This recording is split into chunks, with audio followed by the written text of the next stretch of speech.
All right, all right. We are live here from Jags Corner, and we have some special guests here. This is the first time for Home Squad Sports. We have a five-person panel here. We have Bill Carroll, we have Jordan from Draft Nerds, myself, Dalton, and Jay Robbins here. Just some straight-up ball knowers, some guys we are already familiar with, or getting to know more here. First time really in person for this period of time, so that's been great. It's been a hell of a week. First off, getting to all of our guys that's been kind of showing out. That's guys to look out for the game, for the national team, from the American team. Our guys who pretty much, if you don't know about now, then that's on you because these guys have been making plays pretty much all week. First off, start off, Jordan, you got the mic. How you doing, my man? I'm doing wonderful. How about yourself? I'm doing good, doing good. It's been a hell of a week, man, and so I've been just watching one-on-ones all week, and then now I get over to the like kind of 7-on-7 with you guys with the skill positions, and it's hard to go back over to the one-on-one stuff because we've been seeing so much plays. Dalton, want to get your thoughts on just what you've seen overall, and just after the last couple of days of practice has ended, and the next thing up is the big shindig. It's the Senior Bowl. Yeah, you've seen a lot of guys making money this week. A lot of guys moving their stocks up. And the good thing is we didn't see a lot of people setting out this year. Last year, after the first 2 days of practice, a lot of people set out, didn't practice because they had such good days. I don't think we've seen anybody do that this year. I mean, Trey went down with injury. Hopefully he's okay. But besides that, I think that's the biggest thing, the competitiveness. And people are wanting to be here, man. It speaks volumes. And a lot of guys are here. They've been to 3 or 4 All-Star games. They had no break after the season, and that's impressive, man. It tells you how much they want to go to the league and how much they want to get drafted early. Agreed. And what do you think, my man? Like you guys said, it was very impressive to see how many guys were willing to go from both Shrine to then Senior Bowl.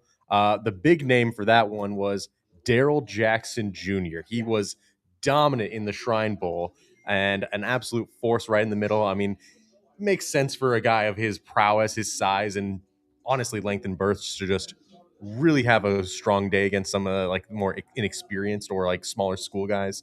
Then he comes to the Senior Bowl with little to no like rest, and first day that he gets here, which was day 2, has a phenomenal day. So definitely is going to be one of the winners of our list right here, especially just for the true competitive spirit that you want to see for these all-star games. I agree. And Bill, I want to get your thoughts on just everything you've seen. I know we've seen a lot of special teams the first couple of days, but I feel like there has been some gems. What have you been thinking? Just pretty much overall, your thoughts. Well, I really like the wide receivers coming in. I like them coming in. And the people that helped themselves the most as a group, as a position group, was the linebackers. I came in thinking, okay, this is a solid group. It's an okay group. And with very few exceptions, I would say all but maybe 1 or 2 of the linebackers I'm more impressed with what I saw, not just physically, right? But how quickly he picked up certain things. Every one of them, with 1 or 2 exceptions, looked really comfortable in coverage. Not a single person out there looked like, oh, I can't cover. Yeah. And most years has at least 2 or 3 guys who look lost. That didn't happen this year. The defensive backs, for the most part, there was 1 or 2 guys that struggled, but even some guys that got off to a slow start closed strong. I guess if they gave like a most improved, maybe Thaddeus Dixon, right? Yeah. Kind of rough day 1 and mixed day 2, and by the end of the week, he was having really being short of obviously people like Bud Clark, things like that. Yeah. But up there with the top, and then going in sort of the other direction, a guy like Ibn kind of got out of the box really, really quick, and then as people figured out what he's good at and what he isn't good at, he struggled more down the stretch, and he's one of those guys going to have to really work on not being so grabby. Yeah, that's his whole thing, right? Because he looks the part. He's going to test well. It's sort of like some of the Jeff Okuda stuff, right? Where it's like, man, look, not to make an easy, cheap, comparison because of the school and Nigerian, but the fact is that he really is going to be great if you can get him away from that, because he's got everything else. He can stay in phase. He's got decent ball skills. But, as a group, wide receivers, right? That still, to me, is where it all begins. The DBs help themselves. The linebackers help themselves. Interior offensive line, I think, was really solid. Yeah. The tackle group, kind of top-ish heavy and, not super, super deep. Let's see. Quarterbacks were kind of a Yeah. Like everyone was sort of debating about like who won the mid-off. I guess some people, circled around Peyton, and there were a few moments there. Taylor Green had a couple of little moments. Sawyer Robertson even had a couple of little moments. Yes, exactly. Dual threat quarterback. Sawyer Robertson had a couple of little moments. Nussmeier looks like he's going to be a backup for a dozen years if he wants to be. But, there's nobody who's a surefire starter amongst any of the quarterbacks. What's the other? Amongst the specialists, the punters looked good. I didn't see much from the place kickers. No. So if they did it, I missed it. I'll be honest with you. And let's see, the pass rush group is really strong. That's the other thing. I was very excited about I obviously when the original group was announced, I was beyond excited. I would have crawled from Chicago to be able to see the original group. But even with the group that actually showed up, it was still a strong group. 2 or 3 of them really helped themselves. I think Gabe Jacobs, who I had liked coming in, I like even more. Zion Young is exactly who I thought he was, and he'll be what I think he'll be. Let's see who else really helped himself. Llewellyn, had a few. He's had flashes. some, yeah. Move right there. Yeah, he had some. What about Bryce? What is Butcher? Butcher, right? Yeah, he's had some moments. Yeah, and of course he's got baseball. He was a much more highly rated. He was a walk-on for football, but everybody in the world wanted for baseball, drafted for baseball, and that's another guy that's come really far, right? A couple of years ago, I would have said, "Oh yeah, special teamer." Now, as a guy, I think could be a legit NFL starter. Owen Heineke is another similar story, right? A guy I think was a rugby good athlete, story. Good right? story. Or lacrosse was a lacrosse athlete, right? At Ohio State, and decides he wants to play football, walks on for football, and now turns himself into a guy who's I think probably mid to late fifth. Is probably I think where he goes. So this is a group where there's a lot of guys who are going to play in the league for a while. There's not a bunch of first rounders down here, which is fine. I wish there were a couple more small school guys because obviously one of the most talked about guys is a small school guy, but there should have been 2 or 3 more, quite frankly. Yeah. Especially with the weakness of some position groups. You could have bolstered it by bringing in some of these guys who were absolute stud hosses at their level and see how we saw, like I said, we've seen a great example of how it worked. Why is there, one D3 guy, nobody here from D2, and very few FCS? Yeah. It really bothers me. Nobody from NAIA. And there's guys out here flat out killing it. And I would love to see a guy like Shelby Gibbons, right, from Southern. He's got ludicrous numbers in college, and he's not far away, right? Went to Southern. I'd love to see him in this environment. And, they could ask him to play stand-up linebacker because his size would probably prevent him being a hand in the dirt guy at the next level. And so it would be really instructive for scouts to see how he projects. But, yeah, that's some of my, most dominant impressions. Yeah, I think you made some excellent points there, which I want to kind of reiterate. We got some late news before I do so that Dayon Hayes will be joining the crew, defensive end out of Texas A&M. What is your guys' thoughts, Jordan? You get to start off just to see going to make. I mean, obviously has no practice time, going to be thrown there in the game. What are you looking for? And is this a good look for Hayes? And just what do you expect? I mean, I've been saying it all week. Every player who has the word Texas on their jersey has been dominating for the most part this week. Why not just add another one, right?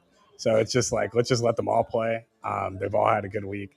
I mean, I'm not looking for too much. I don't think they're going to give him a ton of reps. I'm imagining they're doing this because of like injuries that have happened recently. Yeah. We've talked about Danny Sutton a little bit and like stuff like that. They're probably looking at like different areas of people that are hurt. So they're opening up roster spots. I don't expect them to do a lot right away because, I mean, you're literally probably just getting off a plane jet lagged, but it's amazing to just see him out here competing in the first place. Yeah, like you said, if you want to play football, it looks like he clearly wants to play. So hats off to him. And then, Bill, kind of want to get your thoughts because, like you said, we don't have a lot of D2 guys, FCS guys.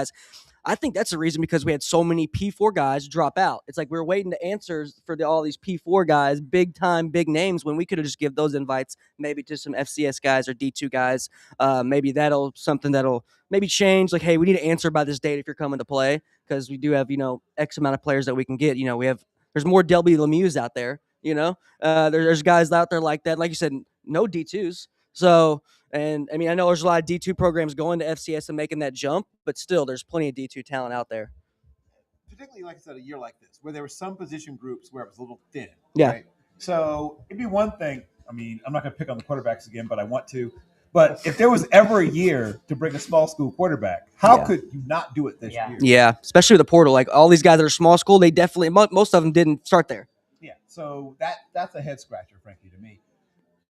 Now, I think the overarching thing for me, as you said, one, a date, right? Yeah. Just like anything else. Yep. If somebody offers you a job, they don't keep it open until you decide. They Right. say we have to have an answer by this date.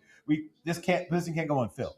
That's one thing I think would help. And the other thing I think would help is, and once again, I'm not inside the room. I don't know exactly what process they use, but I would love to see where at least somebody was automatically on the list if they produced at a certain level, no matter what level of competition. Right. So at least we would look at them automatically. Like a barometer, like a certain number of sacks or certain number of catches. Right. Like where we look at what the level that, let's say, once again, back to Mr. Gibbons. If you end up with 37 and a half tackles for loss and 22 and a half sacks in your career, then somebody should take a look. Yeah. Right. No matter what happened, what level you're playing at, you're doing something. Like there should be a number where you say, if this guy does this, let's go take a look at these. If it turns out he's just not that good, he's just playing against dogs, that's one thing. But you can't know until you know.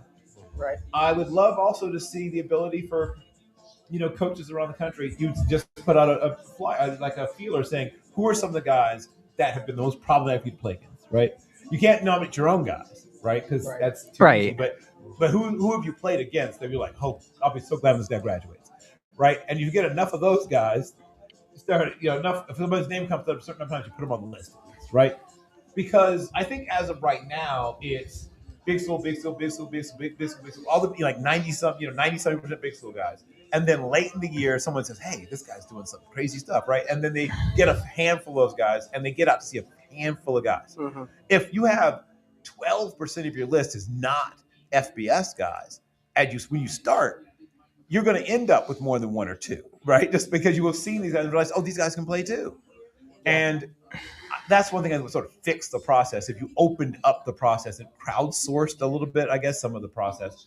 And then, this is just me being a curmudgeon old man or whatever, but hey, let's let Tuesday be that's your sort of walk it through fun day. Let's let Wednesday be darn close to football. Yeah. Right? Pretty close to football. And then if you want to ramp it down slightly, Thursday. But the idea of having, so little happen on what I thought would be the big stuff happening day was quizzical to me. And then they ramped it up a little on Thursday. Yeah. Very, I've been doing this a long time and I've never seen it work that way. So I'm not sure what that was, because generally you're trying by the time you get to Thursday to be a little more careful with the guys because the game is right around the corner. So I don't know. But yeah, those are the things that sort of felt strange or different to me this year. I mean, I guess with the practices, you could say they get a day off on Friday. If you have a hard day of practice Wednesday, you got to go back Wednesday. So I guess that's the only reason they maybe did that. But yeah, we were talking about that on our post show Wednesday. Wednesday, there was no juice out there. There's, they ran the ball 5 times and threw it once. You didn't get no good QB looks, no good pass blocking looks. And you didn't really get that till yesterday. And that was mostly red zone and goal line.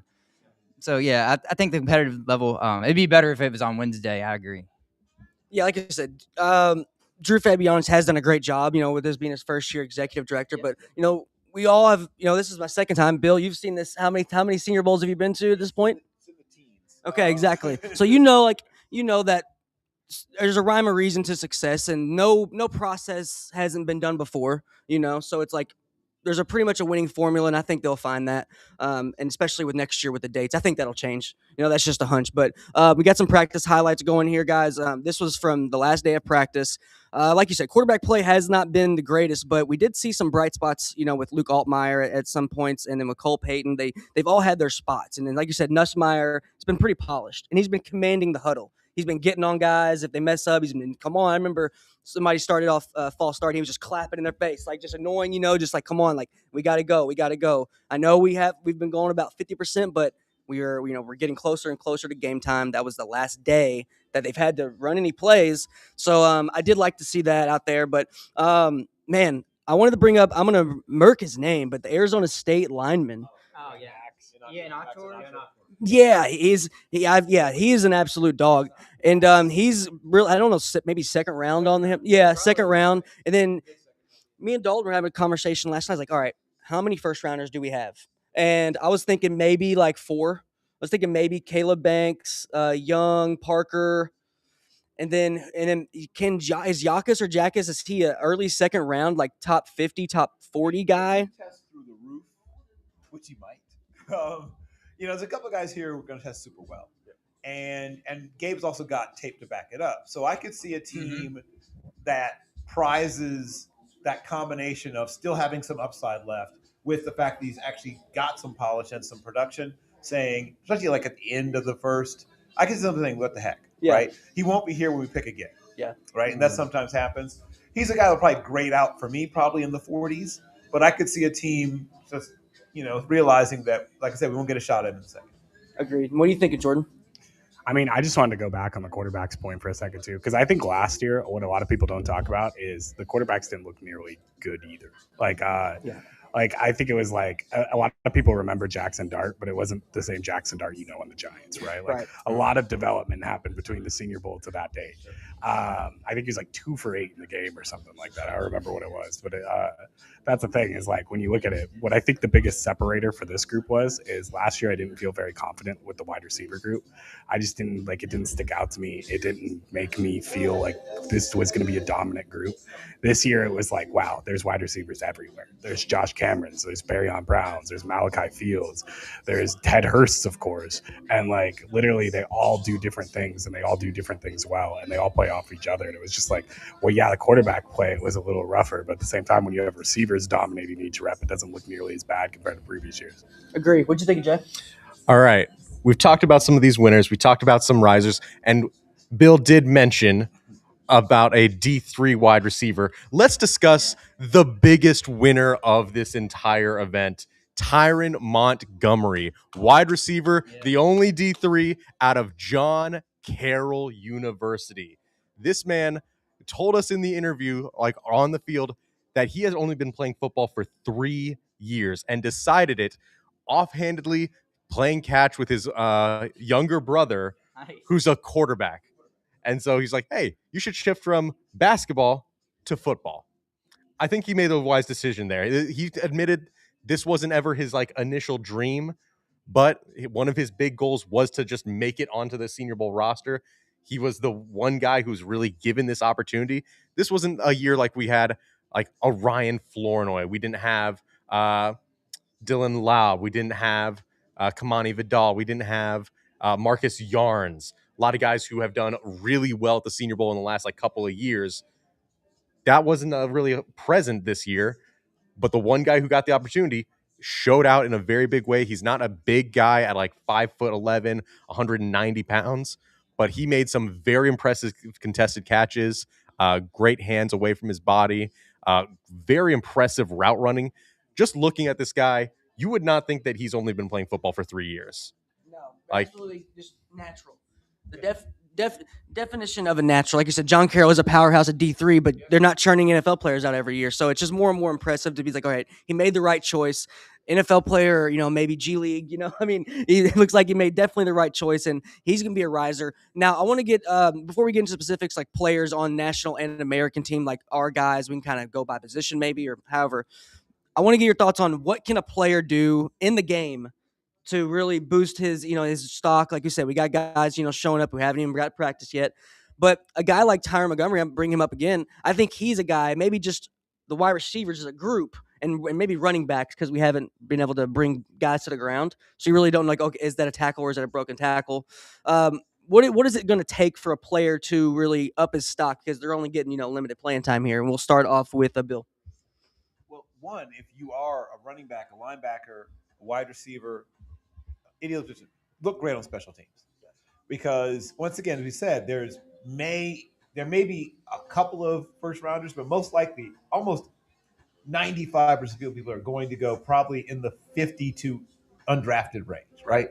So there's a very good chance if you play running back, linebacker, wide receiver, defensive back, any of those positions, and probably even a few defensive linemen, you better know how to play special teams if you want to stick. Yeah. Right? So look great on special teams. If you get a chance to block, right? If you are a backup wide receiver, and most of these guys are probably going to start out as reserves. It might be one or two guys that might be day one starters, but most of these guys are not going to be. So you've got to show that you are willing to do the stuff that's not as sexy, not as much fun. If you do that at a high level, have a great attitude about it, that's going to help you a lot, especially if you're a guy that's quote unquote new, right? If you show a great attitude about that, because you can't have any bad habits, right? You shouldn't, right? 2.5 ish years of football, you better not have developed bad habits. So you want to show people that you're willing to do whatever they're going to ask you to do, and do it like with a smile on your face. That I think is the most important thing. And the next thing is, yes, I mean, show the things you show in practice, that you are going to catch the ball. You're not afraid to go over the middle. Now, obviously, there'll be some actual hitting in the game, so you'll get a chance to flash some toughness that maybe you didn't get a chance to show in practice. And I guess last but not least, show that you're a sponge, which obviously he's already shown to a certain extent. He's super coachable, but continue to show that if somebody says, "Hey, try this way," or maybe you can manipulate stem that way, or "Hey, that guy's taking that away, do this instead," and that'll open that back up. If somebody touches something once, grasp it immediately, because you have to drink from the fire hose when you get into camp, especially for a guy that's so new to the game. Agreed. What do you think of Jordan? What does a player really have to do to up his stock in the game? So I think like the interesting thing is like obviously we all know this. A lot of people who follow the Senior Bowl know this. Like practices have always been a little bit more important than the game. Right. More people are paying attention to practices. A lot of people fly out. They're probably flying out right now as we speak. But the biggest thing with it is in order for me, so like Bill nailed it on the head in terms of like being great on special teams. The other thing to me is like if you're not talking purely about special teams or the little things or blocking, then you pretty much had to have like a medium to like poor performance kind of in the practices to really stick out to be that guy who rises up through the game itself. Because a lot of these guys who are going to have good game, they're going to be paying way more attention to how they rose through practice as opposed to the game itself. I think though, like overall, we're going to be able to see like some fun players that haven't like I will talk about like a Dalen Everett, right? Like Dalen Everett is one of those players where like I don't know how phenomenal he's always going to be in practice, but when the lights show up on him, he's going to be a completely different player than what you've seen. And like there are those types of players out there. So for me, it's more about the guys that we might not have talked about as much. You don't see them on Twitter saying draft risers next to them, but you'll see them literally on the field, and then all of a sudden it'll be like, oh, that's a different person. They walk in differently once the lights are bright. What do you think of Dalton? Yeah, well, I think watching the film, a lot of guys they're going to look at, are you in the right spot? Do you know the playbook? Because you're obviously going to get a new playbook in the NFL. You're going to have to learn it pretty quickly. And so just be in the right spot, know what you're doing, have good communication with the rest of your team. To be in the right spot, and then maybe splash plays will stick out. I don't know how many splash plays you're really going to get, but I think if you make a splash play and you're a guy that really is a sleeper in the practices, like Jordan said, there's a lot of guys that people haven't talked about that have been on the practice field every day, whether they haven't been making plays or they've just been overshadowed by other people making better plays. Those are the guys that really need to produce, and I think a sack or pick interception, touchdowns, those things are very elevated in this game. Yeah, choke plays. What do you think of Jay? Well, I'm thinking that there is a very tangible shift when you go from practice rules to in-game rules. Like you guys have alluded to, there's going to be actual tackling here. Quarterbacks are not going to be able to run free, untouched for 20 yards and think that they're the hottest shot. Yeah. You're going to actually have to process and take the punishment that comes with not being able to make decisions quickly enough, because these defensive linemen, which we have seen very consistently in these practices, win a lot against these offensive lines. They're going to be able to hit you. There's no more kitted gloves. They're all off. So that's the big thing for the quarterbacks. That this is actually their opportunity to raise their stocks. Because honestly, I put very little stock into these practices for quarterbacks in particular, just because it's completely new wide receivers and targets in general. You don't have any chemistry with any of them. You're working with a new playbook as well, potentially. The game is when you finally like possibly had some time to like get adjusted to some of these guys. How quick can you learn? And then also, can you handle the actual in-game punishment that can come with being a NFL quarterback? But then at the same time, there's other shifts that are going to be happening. Other tackle, like there's going to be more tackling for the running backs as well when they're going for their gains, and wide receivers and tight ends, of course, after the catch as well. Big thing though for special teams, a lot of these guys are now shifting to NFL rules returns. There's been that big shift in the last couple of years. They are still kind of used to the old rules. So how can they do in coverage? How can they do in blocking down the field is going to be very, very key for their NFL futures. Just do the little things right. Constantly play with effort. Constantly never give up on a play. How are you doing in pursuit? And every single play is important in the eyes of scouts, even if this is like a all-star game where some mistakes are going to be a little bit more excusable. But if you're not putting forth effort, you're just not going to be able to really raise your stock. So ultimately, it's going to be an interesting game, but still practice makes perfect. These guys, the big stock rise should have been already. I agree. I think we're going to go through a lot of practice film before the game. These next 2 days, I'm like, okay, it was just some stuff I didn't see, and like, okay, this will really translate, and that'll help the stocks just because these scouts have all the practice film, every single drill, even we have it with the portal, and I assume they have even more. So that's a good point. I want to give last thoughts before we get into some specific players, position groups.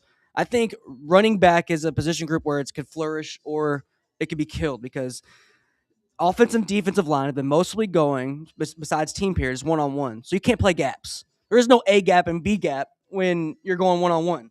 So I think that could either make or break the offensive line and defensive line. Which we'll see what happens. That's the best part about the game. So that's kind of another thing I've been kind of looking at. It's like, okay, who's going to be able to get the advantage with the gloves taken off? And I assume we're going to get all of the under center snap fumbles out of the way. I don't want to see. Yeah, we hope we don't see any of those. Like you said, Jay, we're getting guys we've never played with, which centers we've never taken snaps from, stuff like that. I think all the rush should be off by now, and we're hoping to see some guys take advantage of their quarter or however long they get, and really move on from there. So, guys, I want to get into some players for the national team. We can go positions, we can go by players. I'm just going to start it off just with some just random names up there just to kind of get it going. All right, so we talked about Thaddeus Dixon. He's been everywhere, making plays everywhere. I don't know if you don't know him by now. That's, like I said, pretty much on you. Danny Dennis Sutton, haven't heard the most on him with his injury. Is he good?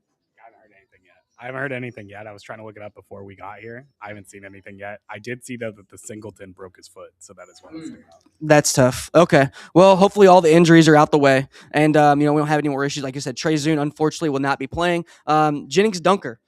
Is this not? I mean, you've been around the draft way longer than us. I've never seen a player, especially in the offensive line, that's just more of a coin flip on the opinion you're going to get on Jennings Dunker. Bill, what is your thoughts on him? And what is he to you? Is he a guard to you? Is the arm length thing? You could throw him a tackle. What do you think? He's a classic Iowa offensive lineman, and that's kind of a cop-out answer to give, but it's still true. He is smart and tough, slightly athletically limited, but he can do enough that he can play. You can play him at a lot of different places, right? Yeah. And they even tried him at center a little bit. Yeah. Not the prettiest, but not to be expected. He's not a center. But if you told him to be one, he'd be one. Right. So there's something to be said for a guy that will do whatever you ask of him, right? Sort of like a more powerful, but maybe a little less flexible Cody Whitehair kind of guy where, yeah, right tackle, sure. Left tackle if you need me. Guard, probably his future home. Yeah. But he can play literally anywhere along the line. And that alone will keep you in the league for a while, right? Because some teams only carry 7 on a game day. I don't think that's wise, but there are teams that will do it. Yeah. So a guy who can literally play everywhere on the line is worth gold, even if he's not great. And it's for a team that only activates 7. And he's very football smart, as we've already discussed. So the fact that if you ask him to do it, he'll say yes, and he'll go out and give you a great effort. He's a mid-rounder, right? And he, like I said, will hang around the league for a while. If you're looking for stars, we talked about the offensive line group is not the place to look this year anyway. Yeah. There's a bunch of guys who will hang around, but stars, no.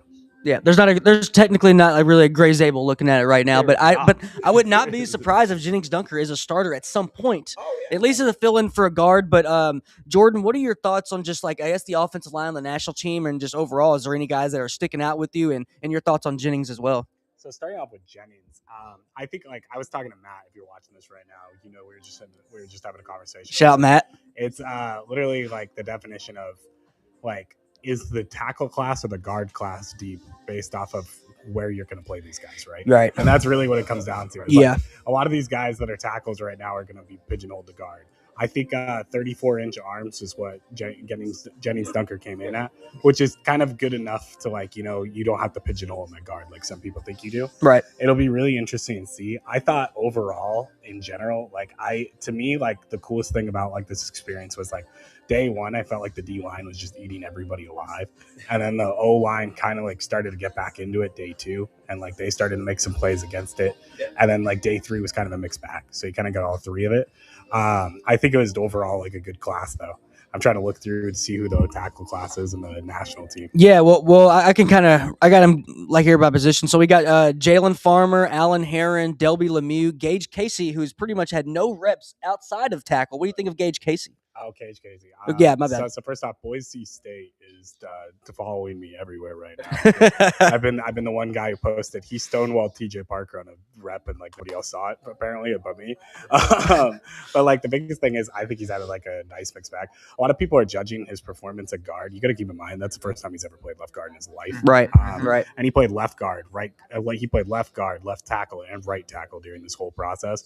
I think that's something that goes like uninteresting. Like we talked about how like the snaps under center, like quarterbacks keep fumbling. Right. The other aspect of that, there's a lot of centers that have never played center in their life. Yeah. Those footballs, So I think that's like the interesting thing too, is like the Senior Bowl, you see so many people right now that are like for the first time ever playing a different position, but also they're like so excited to, Yeah. And it's like there's no fear there. Like they might have a bad performance. All right, we'll move to the next one. I guess you see me as a right tackle instead of a left guard then.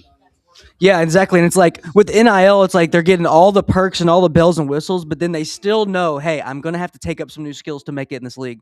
No matter what, I am still going to have to get better and pretty much expand my horizons and what I can do on the field, even though I've made millions of dollars or, I've been making six figures for 4 years. Want to give your thoughts because I think you had an interview with Keelan Rutledge. He's a guy who's not really getting talked about. I think he's kind of more of a quiet guy, but he's a mauler. He's a bruiser. What are your your thoughts on him, and just where do you see him in the league? Yeah, I mean, like I know a lot of like the fan base that I mainly follow, which is the Ravens. Like they love him to death.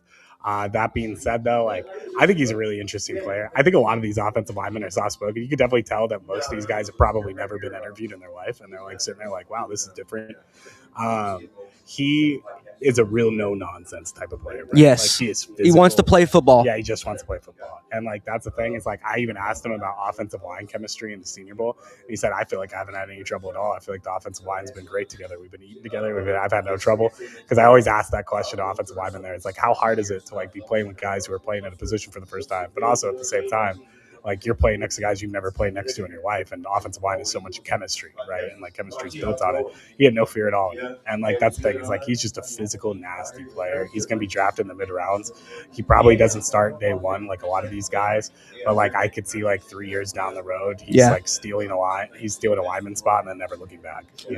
Yeah, he's one of those guys. Once you get him on the field, it's hard to take him off. So I wanted to pass it here to the right, and we'll finish up. Any offensive linemen that you're looking at on the national team, and if not, we'll segue and I'll bring up a wide receiver I want to get everyone's thoughts on is Vinny Anthony. But we'll start off if you have any for the offensive line, Jay. Well, amongst the offensive line, I'm trying to look back into the roster specifically, of course. Dunker, of course, we already talked about. Very, very versatile. Gotta love a guy who is basically a swing everything. Gage Casey, like you guys mentioned earlier. Let's see. Any other offensive linemen stood out to me? Ooh, I'm just trying to get through this list, but Fano, Stevens, we have Delby Lemieux. Fano, yeah. I think Crownover did good this week. Yeah, Crownover had some nice plays. Zune, before he got injured, had a phenomenal day one. He's always had some very, very quick feet as well. Like this tackle group, honestly, was not a very strong one.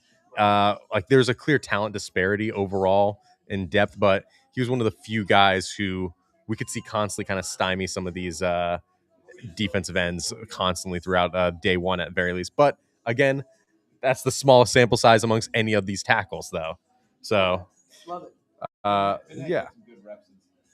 Yeah, I guess what's lacking on the tackle is just freak athlete, right? I mean, you have to be a freak athlete. I say Max is the biggest athlete. That's where Max, right? Yeah, where he stands out. Yeah, I agree. And so that pretty much wraps up with the offensive line. I think like with Trey Zune being hurt kills me. Unfortunately, I was a Trey Zuner, but like you said, Crownover stepped in right over.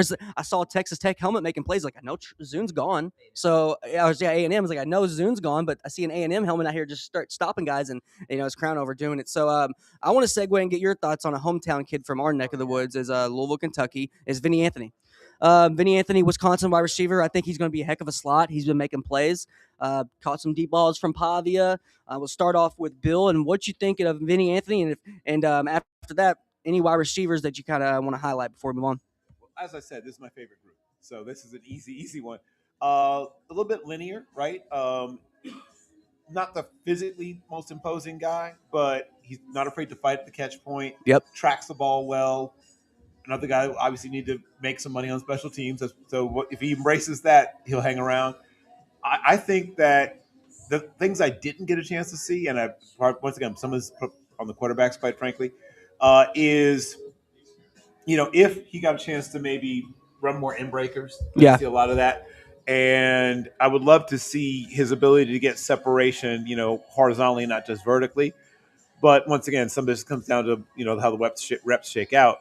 But I think there's a place in the league for Vinny Anthony. And if you're a team, I mean, the Titans could use everything on offense, but I could see him landing there and being in the wide receiver 4-5 fight with whoever else they draft or get in free agency. Which is what you pretty much need. You need 5 guys, in my opinion, if you're going to make any sort of any season to kind of be proud of or make a run. Jordan, want to get your thoughts on Vinny Anthony? I want to add on to that. 2 guys. There's a guy by the name, and Barry on Brown. You're a Barry on Brown guy. We'll get to him. But Chris Hilton, we'll talk about him, and then Caleb Douglas. What are your thoughts on them and these other wide receivers that caught your eye? So first off, I wanted to bring one up before that. It's actually Josh Cameron. Mm-hmm. I thought Josh Cameron had the most underrated week. I don't know why people aren't talking about it. I went into last year. I remember I was the guy who was talking about Kyle Williams, and I was just like, well, I don't know if he's making all the big plays in the world, but it's like there's something to be said about the guy who's always open. There's something to be said about the guy who's always there. And Josh Cameron not only made big plays, but he was always there. And that's the thing is he is just an intriguing player. As for Vinny Anthony, I thought he earned himself some money this weekend as well. I actually didn't even expect some of this out of him, where it was some of the physicality even. He had physicality at that small size. I was like, wow, okay, who is this guy? I actually it's funny because one of the first notes I put on my phone was we're going back to Vinny Anthony film after this. That's what I'm going to do on my way home. It's one of the first names I got circled for it. I really like this wide receiver group as a whole. And then who was the other one you brought up? Hilton. Chris Hilton, yeah. Yeah. Hilton made some plays on and off. He wasn't necessarily my full favorite guy, but it's because we're getting to my favorite guys in the next group of the next team. I liked Hilton, what he did overall. Like I said, overall, in general, I'd probably take 4 to 5 of these wide receivers over last year's guys entirely. And that's just me. That's great. And then, Dalton, I want to get your thoughts on the wide receiver group. Then we have our main man, Anthony Russo, Big AR, pulling up to talk some ball. What are your thoughts on national team, just some wide receivers or other guys? Because we can bring up Jake Rodriguez and go on a tangent. But any guys you want to show up before we kind of get into Mr. Rodriguez? Well, yeah, I'll just piggyback off y'all with Vinny, man. Great week. Nobody could really guard him man to man. He made some big time catches, contested catches, and his size being 5'11", 185, that's really impressive. And his situation in college didn't help him at all. Wisconsin throwing the ball, not very good. Anytime he was there, and for him to make the Senior Bowl, it tells you how good he has to be because the receivers there weren't used right. They weren't used at all, really. Not this year. They tried to pass it, they couldn't. So I think Vinny Anthony really made some money this week. Josh Cameron as well. I agree with Jordan. I mean, he's just a freak. You don't see receivers 6'1", 225 with that arm length and those hands, soft hands, and you can't really cover him, and he can box you out. If you think he covered, he's not. Just throw it to him. Chris Hilton did have a good day yesterday. This is his 4th All-Star game, which is very impressive. I've never seen anybody do 4. You see 2 or 3. 4 is crazy. I mean, he has no break since the season. Where you ride him is off field a little bit. At LSU, he had all the talent, but he was buried on that depth chart. And he had a couple big games, and then he would still find the bench the next week. So I think that had to be, that's his biggest questions is off the field, actually. Everybody knows his talent, but why wouldn't he didn't produce more at LSU? Reggie Virgil is a sleeper, too, I think. Reggie Virgil had a huge Wednesday practice session. I mean, he almost got in the fight with the DBs because he was cooking them so much. I mean, he was spiking the ball after he scored. His energy level on Wednesday, he was the only guy that brought it, I thought. So Jalen Virgil, he's a sleeper of the Texas Tech receivers. Of course, Bud, yeah. He was there all 3 days. I mean, Bud was definitely a show out. But I think Virgil's a guy that's been slept on a little bit because Caleb Douglas, his teammates here, he's more physically imposing. But Virgil's another one of those slot guys this year that, mid-round guy that's going to make the roster. And who knows, a couple years from now when he develops, could end up being a starter. Tyler Montgomery, of course, we talked about him. I don't even think I need to add anything. Yeah. Everybody knows his stock. I mean, he might be top 100 now, some people are saying, off of 1 week. So that tells you Senior Bowl committee, bring some more small guys next year, man. It really helps them, and it helps the NFL guys seeing them playing against better guys. What do you think, Jordan? Anything receivers? Jeff? All right. Well, yeah, there's one receiver that I feel like has gone unmentioned so far amongst this panel, and I got to give a shout out to Con Lacey out of Louisville. Smaller guy, only like 5'8", 5'9", but man, the short area quickness. Woo! Very twitchy, very fast, great returner as well. We've been talking about how special teams is really going to make a lot of these guys their bread and butter for their next step. On day 3, I would be very interested in taking him to add to this return group because, like we know, returning is now so much more important in the NFL for good field position with better opportunities with these new kicking rules. So, Especially with all the fourth down, the attempts for going 4th and 3, they're pretty much going for it at this point. So Yeah. field position is ever more important. yeah, and in practice, he was winning a lot on these one-on-ones, especially on day 3. He was one of those guys who kind of had like a slower start earlier on, but as the practices got on, he had some very impressive breaks, especially on some in-breaking routes as well. Really great stop-start. I was very impressed with him in terms of his route running. Yeah, he's not going to be everyone's cup of tea for sure at that size, but even if he doesn't even get like a full-time job as a wide receiver in the NFL, there is going to be a pretty good likelihood that he's going to carve out a future for himself in the league just as a returner alone. I love that. And I want to bring up two guys, totally two different positions before we let Anthony Rizzo. I'll let him take my spot here. I just got a couple guys I want to bring up that's really random. First, I want to get your thoughts on Caleb Douglas, everybody. And then a couple other here. Katron Allen. I want to get your thoughts on Katron Allen. I think he's going to have a big game. And then lastly, a guy who hasn't been talked about a lot, Justin Jolie. I think he's gonna have he's had a pretty good week, been very consistent. I think he's gonna have a big game. So those guys, and then just get your thoughts and then just randoms. And is Jake Rodriguez gonna play? That's my big question. Those are pretty much my last questions for the national team. So first off, I want to start with Caleb Douglas, and then let's look at Jake Rodriguez. We'll keep it in the Texas Tech family here. First off, start with Bill. And what are your thoughts on Rodriguez? He's had a lot of hype, deservingly. He's a ball magnet. Sure. And where do you have him just as far as high as he can go? Yeah, well, I mean, he can go as high as middle of the first if he tests super well. That's to me, that's the last question, right? The last box to be checked is how does he test?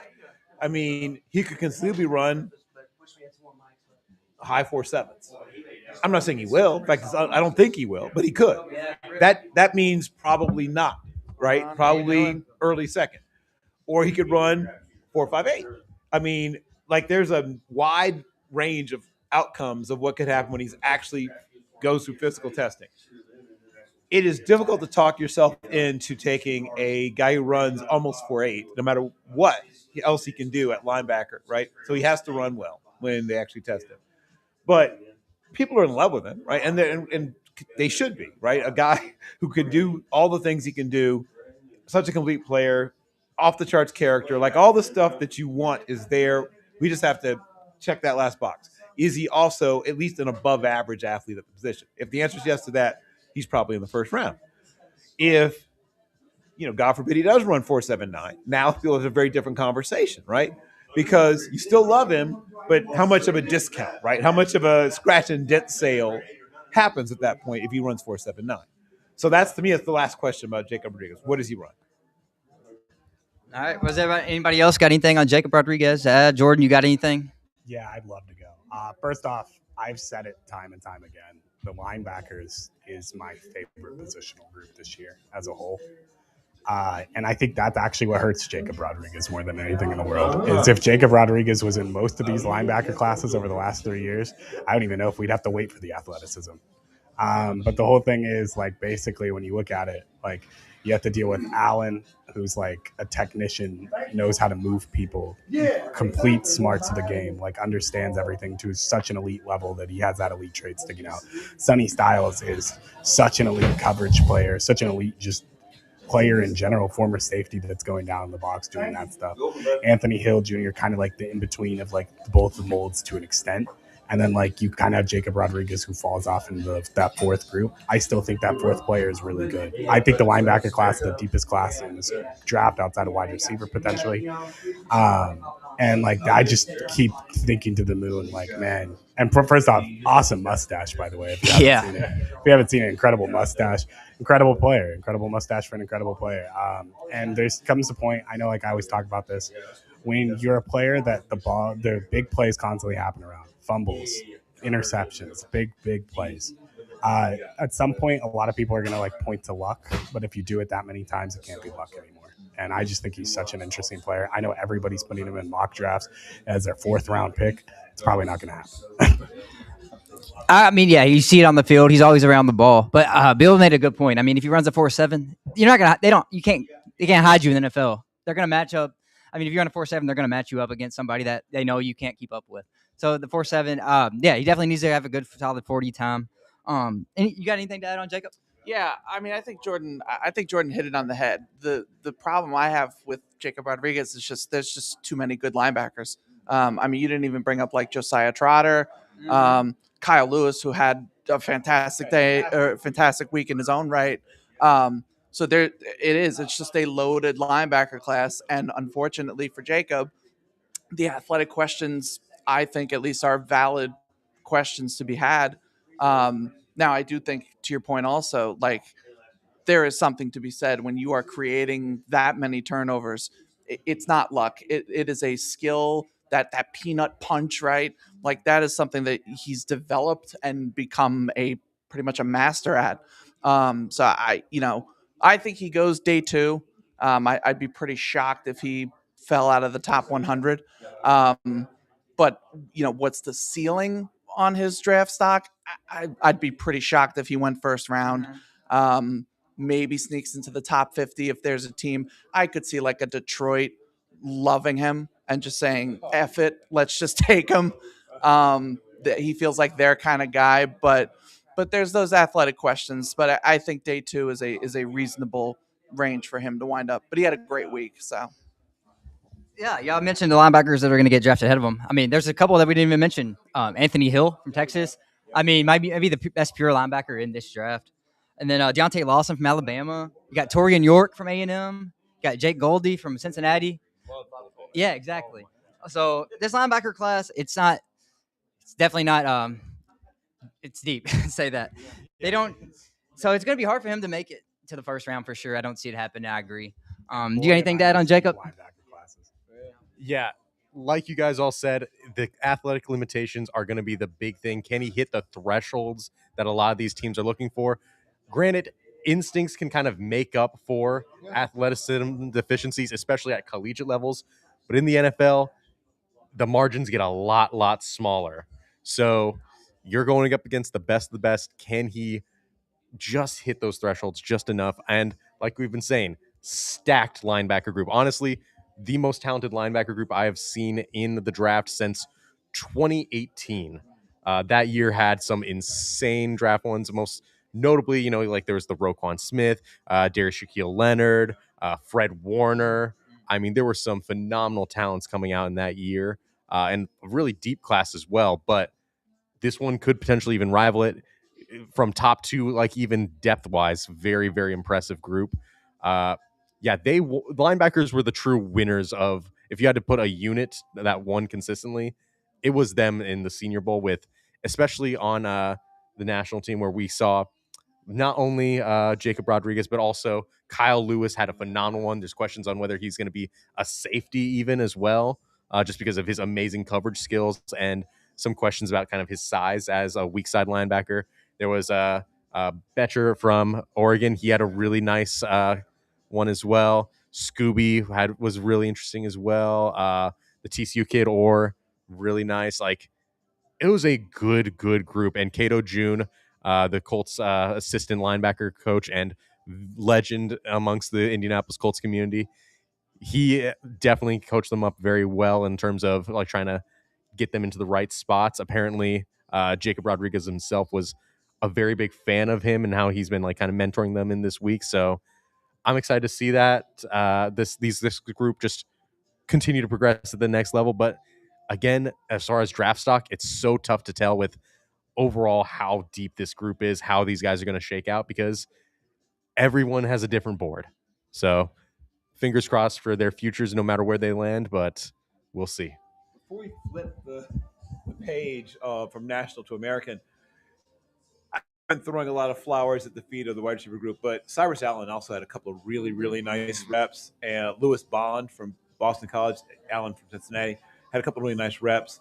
And they almost kind of lost, because there's so many nice plays made, despite the fact, as you mentioned earlier, the quarterback ball placement.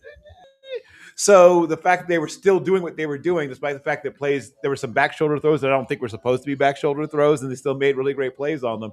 That impressed me. One more thing before we move on to the American team. I don't think we really covered the D tackles and the D tackle group of the national team. Daryl Jackson really stood out, like you said, late ad, but he came here and produced immediately. I think Grayson Halton had a great week. His pass rush upside is definitely real. He could end up being a Kobe Turner type guy, I think, in the middle of the line.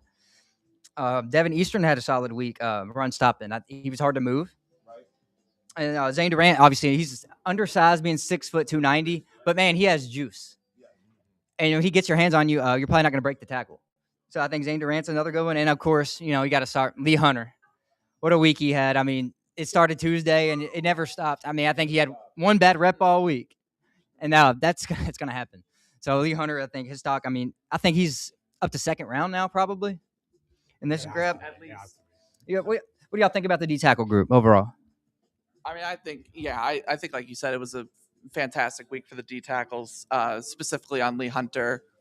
I think if anyone had earned the right to leave after day one, I think it was probably Lee Hunter. And I'm thrilled that he stuck around and was there all 3 days.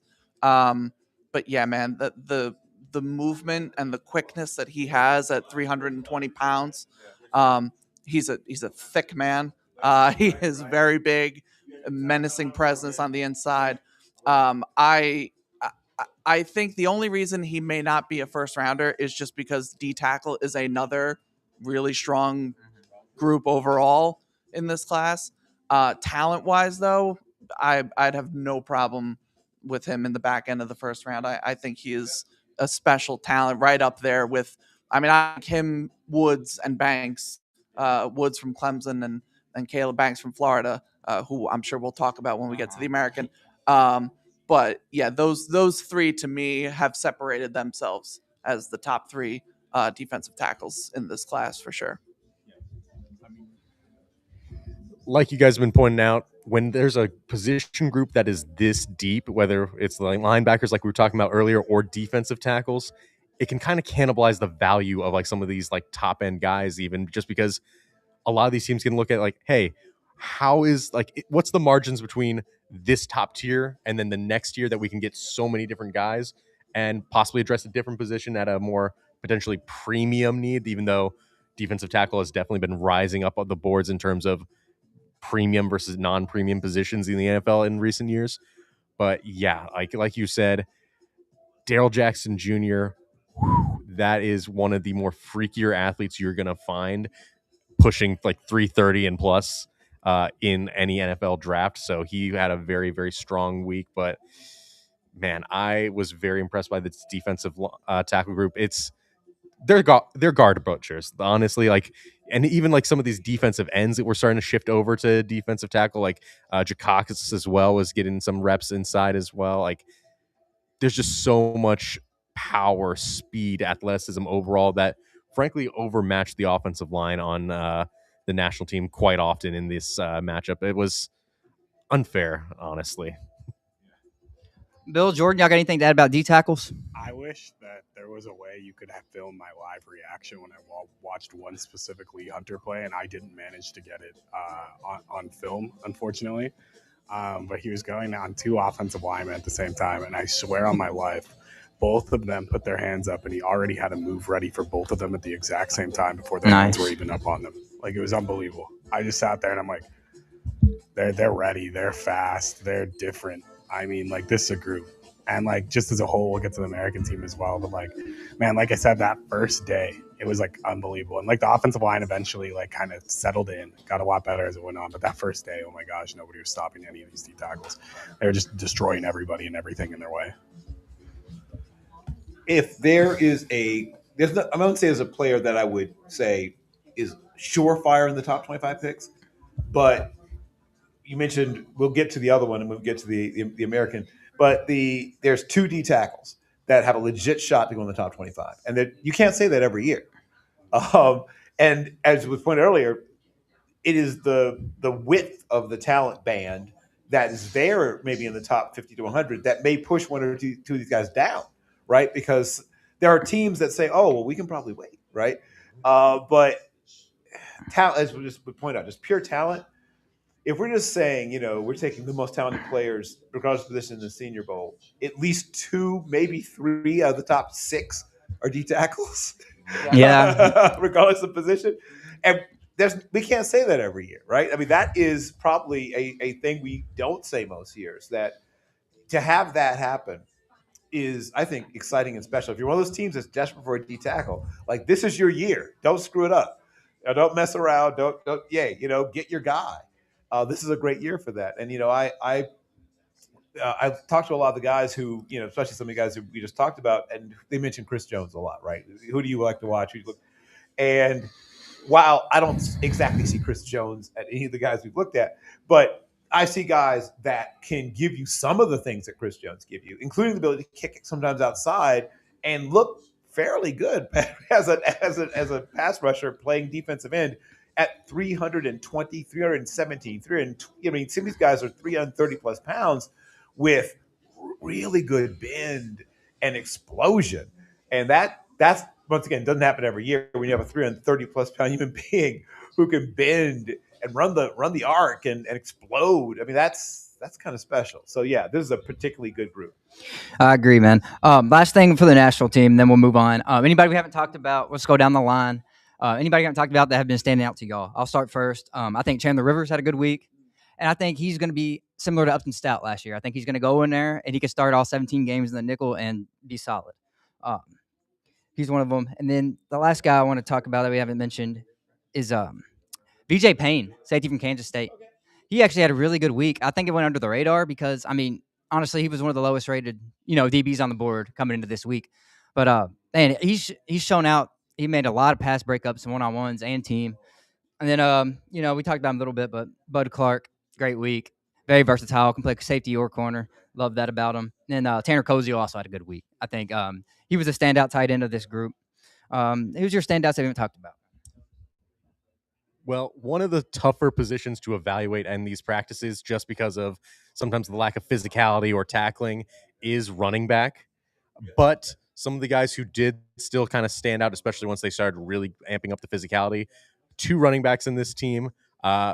Mike Washington Jr., he weighed very, very well, like 230 pounds. And he was also the fastest, like miles per hour running back, despite that size, is very, very impressive. He had some really strong leg drive after the contact, especially in like some of these goal line situations that we're seeing yesterday as well. And a guy that we started to see a little bit more usage as a receiver was Kalon Black. He only had 7 targets in his perfect season with the Hoosiers, undefeated, national champions, let's go. But, of course, he just was not used in that role. And so a lot of questions were made about, okay, can he eventually develop as a third down receiving back, expand his route tree and everything? I don't think those questions were firmly answered fully just because of practice limitations. But we started to see a little bit of like some flashes of some hands as well, some ability to make some interesting cuts in his route running for receiver out of the backfield. And of course, like I also saw quite a bit of leg drive from him as well for after the contact. But the big thing, of course, for those guys will be the game itself once there's actually going to be these full speed, full contact reps. And we'll see with that. But overall, some very impressive guys overall on this national team that if I'm a betting man, I might be putting my money on national team to win a Senior Bowl. Is there any prop bets for national versus American right now on these sites? Anthony, anybody we haven't talked about that sticks out to you? Apologies if you did and I wasn't here for it. But 2 names that stuck out to me on the national team. One, Sam Hecht, the center from Kansas State, arguably had the best week of any offensive lineman, I would say. Not the biggest guy. He's 6'4", 297, which honestly isn't even that small, I would argue. But, sub 300-pound. But, man, the technique was just there. Solid base under him, good feet. Really handled his own against, we were just talking about all these great defensive tackles. He did not lose. I maybe lost 1 or 2 reps, but overall, solid week from him. And then on defense, Nadeem Tucker from Western Michigan.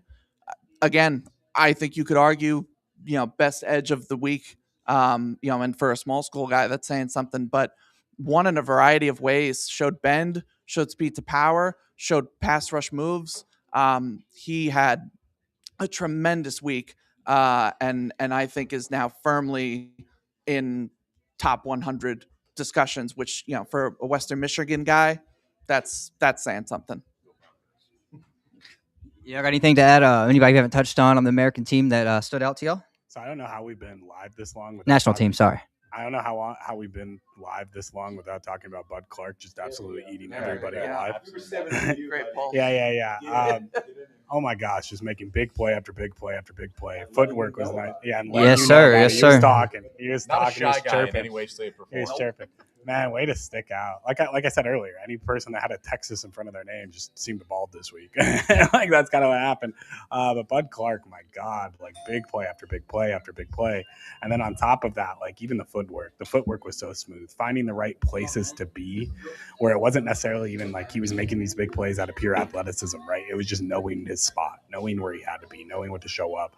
And I think he had like day 3 had like 2 or 3 picks in like a 10-minute span. It was like I'm nuts. I'm like it's just crazy how that works. But yeah, he's a standout for me by far. He's like one of my favorite standouts on the national team. So I'm going to go with some other guys that maybe got lost in the sauce a little bit.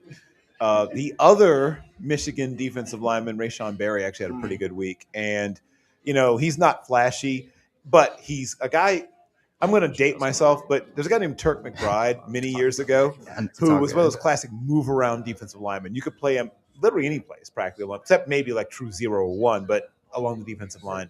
Rashawn Berry's 296 pounds, but if you told him to be 315, he could be 315 in probably like a week and a half. Just eat differently to work out is hard. But he's clearly a guy who can play a bunch of positions. He showed really good technique. He can anchor. He can push the pocket. He's good against the run. He showed enough like instincts about both run and pass, and that he could, he knew when to split something and when to hold the point. And then, I think there's a place for him, a lot of places maybe for him in the NFL, quite frankly. He's the kind of guy I think will hang around for a while. And then, let me see, who have I not mentioned that I wanted to make sure I mentioned and didn't forget? And I'm forgetting him. I hate when that happens. Grab the mic again for a second. I just had popped into my head. You got something? Oh, There we go. yes. So once player. again, it's a credit to how good the defensive backs have performed that we didn't mention Malik Muhammad previously. That's a guy who could be an NFL starter for a decade, right? And he didn't jump out at you, right? He wasn't doing anything ridiculously amazing, but he didn't have any really bad reps either. He didn't get embarrassed at any point.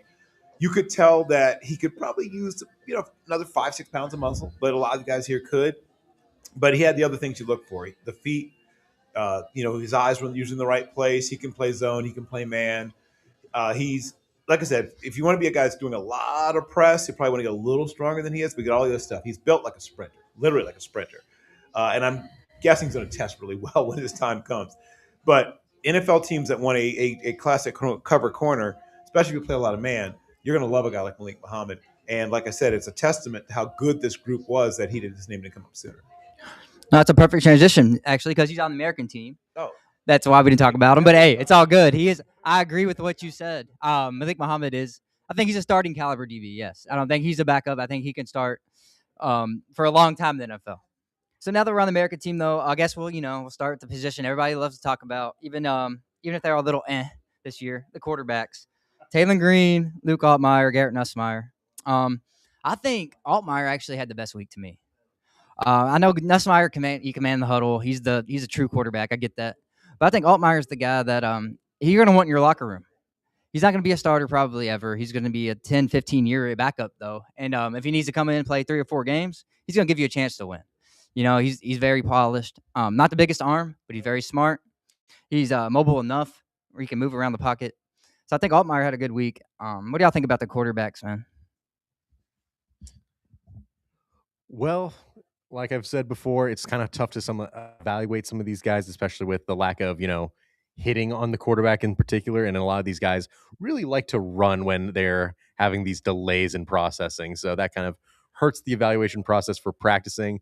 If we're talking about like quickest decision maker and kind of who stood out in that respect, Nussmeier I'd probably put in that category as well, even with some of the limitations as well. Like, he was not going to ever be the guy who's going to scramble anyways for the most part. So, it's hard to really have too many takeaways from the quarterbacks positively or especially positively, but plenty negatively, just because of honestly just some unfortunate passing placement, both for the American and the national teams. But yeah, it was a chaotic one, especially.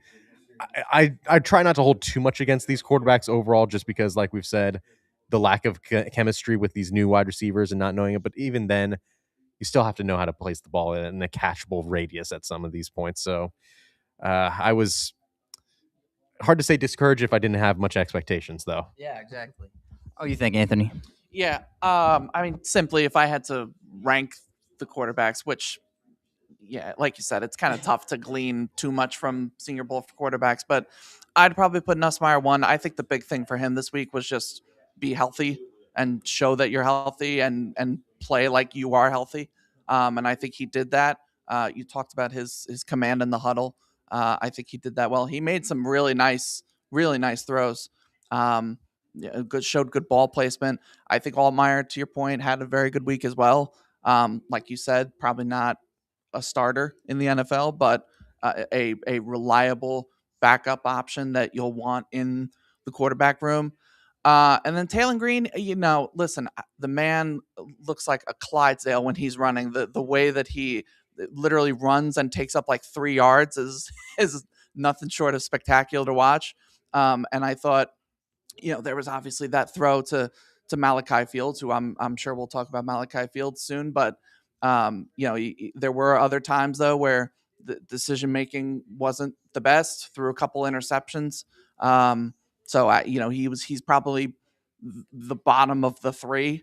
But still, those athletic traits you can't teach. And if a team, that's kind of the conversation too, is this whole quarterback class is so meh. So like, do you take a chance on a guy like Taylor Green, who just has physical traits and skills that literally no one else has in this draft? Do you use a late day 2 pick on him in the way that Jalen Milroe went 80, whatever it was, to Seattle? I think that's kind of the path for Taylor Green at this point. We'll see what happens, but all 3 of them, I think, have some potential to go day 2. If I had to bet on one to go day 2, it would probably be Nussmeier. Okay, Jordan, Bill, y'all got anything to add about the quarterbacks? If not, I get it. Well, as someone pointed out, you can't teach 6'6" and 3/8 and 229 pounds. He's probably going to run in the 4.6s or maybe even high 4.5. So that can't be taught. And, Logan Thomas, was one of those sort of dart throw players, and he didn't quite work out at quarterback, so he ended up being a tight end. That might be the eventual path for a guy like Taylor Green as well. But in Nussmeier, you have obviously the coach's son. His physical skills don't wow you, right? I mean, he's sort of a more developed and slightly taller version of Jake Haener, which isn't a horrible thing, I guess. But like, this tells you what this class is like. The fact that we're spending a lot of energy and time on differentiating between Luke Altmaier, Doug Nussmeier, and Taylor Green. There it is. Like, that tells you what we're dealing with this particular year. And I'm not going to harp on this much more, but this was the year to bring in somebody from like FCS or D2. Like, if you're going to be a year, please, this year, there's quarterbacks out there. Shout out to Derek Robertson and Monmouth and other guys who actually had great years this year. But the thing I also say about quarterback play this particular year, I will give guys credit for some of the things that I did see. What I did see, a lot of these guys were getting concepts, and especially under center concepts they were clearly not familiar with. And while some of them continue to struggle mightily, even deep into practice, I saw some of them pick it up, right, and get at least better at working under center. There's a one particular player who I will not mention by name who clearly is not looking like he's picking up playing under center, and you guys probably already know who I'm talking about. And whatever. I feel like you should at least you knew you were coming here, right? I mean, I feel like I should sometimes check on, and you must have known somebody who knows somebody who could give you some reps under center. So to get ready for this kind of thing, but I feel like when we look at the American group, I like their tight ends a little better. I don't like the receivers quite as much. The DBs are really good, and once again, linebackers across the board. We just talked. We bloviated incessantly about the first group. We're going to have a lot to talk about with this group as well. And once again, solid group of pass rushers as well for the American. I just wanted to add onto the quarterback's point. So first off, 100% agree with Jay. It's really hard to grade quarterbacks in an all-star game. These are guys they've never thrown to and probably never will throw to again. It's not the guys they've built in chemistry with. They don't know how they run deep routes. They don't know if they're running the right routes at all sometimes, It's a very different situation. Everybody who knows me knows that I'm a sucker for a late-round lottery ticket. And I will always be a lottery ticket guy. If I'm buying a $1 scratcher, I'm going for the million, even if I have a better chance of winning at the 5,000. And so with that being said, I just want to read Taylor Green's measurements for a second, because that is my lot. If I needed a quarterback and I needed a lottery ticket, that's kind of it. So Taylor Green from Arkansas, 6'6", 229 pounds, 10-inch hands, and of course a 35-inch arms. If that guy doesn't work out at quarterback, I'm sure he can find a second occupation pretty quickly in this league. And so I'm willing to throw a shot on it, especially in a draft class that's not particularly strong in quarterback. Why wouldn't I shoot a shot for the lottery? Yeah, I agree. Taylor Green, the tools are there for sure. And, something nobody talks about, I don't think, is he had to play hero ball at Arkansas. I mean, they gave up 45 points a game if they played anybody decent. So, maybe a lot of the mistakes were because he was playing hero ball. I mean, we won't know, but you won't be able to find that out until he's at the next level.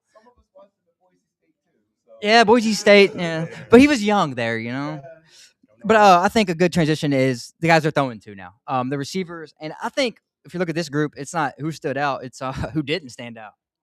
I mean, Devin Boyson had a great week. Local guy from South Alabama. He was pretty uncoverable in one-on-ones. Kevin Coleman Jr. I know Bill's a big fan, and I am too. Saw him play at Louisville last year. I got to see him live, and he's an athletic freak. He reminds me a lot of a guy that also came out of Missouri last year to the Bears with their Burden. Yeah, maybe like a little, not quite as agile. My comp's Emmanuel Sanders, but yeah, I could see it. I like that too. Lewis Bond, like you said earlier, he had a good week too. Little under the radar coming in here because Boston College, won 3 games. But he put up numbers this year and last year. So, he has 2 good years on film. And a lot of small receivers in this. Quarterback play for him is like being at home. So, oh, yeah. I know. Dylan Lonergan and Grayson James. Yeah, not the best list there. But Barryon Brown, great week too for the small guys. I mean, find me somebody that can guard him in a tight space, even in the NFL. And I'll be impressed. I mean, and we talk about returning. He might be the best returner in this draft. Him and Lacey. I think he could be like, Jim DK was this year. First team All-Pro returner as a rookie. That's Barryon Brown's game. And then Malachi Fields, physically impressive. The only thing you're worried about with him, I think, is deep speed. I've seen people say he might run in 4.6 range, which obviously isn't great. But, man, he still can throw jump balls to him. So I think Malachi Fields had a good week. And then, of course, Ted Hurst. Everybody's been talking about him. I mean, if you're following us, you're on Twitter, you've seen plays from him, one-handed snags. Just 6'3", 207, great size, and he's a guy that really translated this week. He showed he can beat better corners than he was facing on a week-to-week basis, and that was the biggest question for him. And then last receiver I think really stood out, Cyrus Allen. He had a great year at Cincinnati, seemingly under the radar. He was really the only weapon he had at receiver on that Cincinnati team for Sorsby. They were run first, but when they threw it, the ball was going to Cyrus Allen or Joe Royer. Royer didn't have a great year, though. It was Cyrus Allen that really stepped up, and I'm glad he was a late ad here. He went off in the other All-Star game, and he picked it up right where he left off, and he made a great double move yesterday that Man, it was crazy. What do y'all think about the receivers? I mean, I hit on pretty much all of them, but I mean, like you said, it's a very smaller group with very few exceptions. The two exceptions being, of course, Malachi Fields out of the Fighting Irish Notre Dame. Like he's the tallest of the group at like 6'4" and like kind of 220 pounds.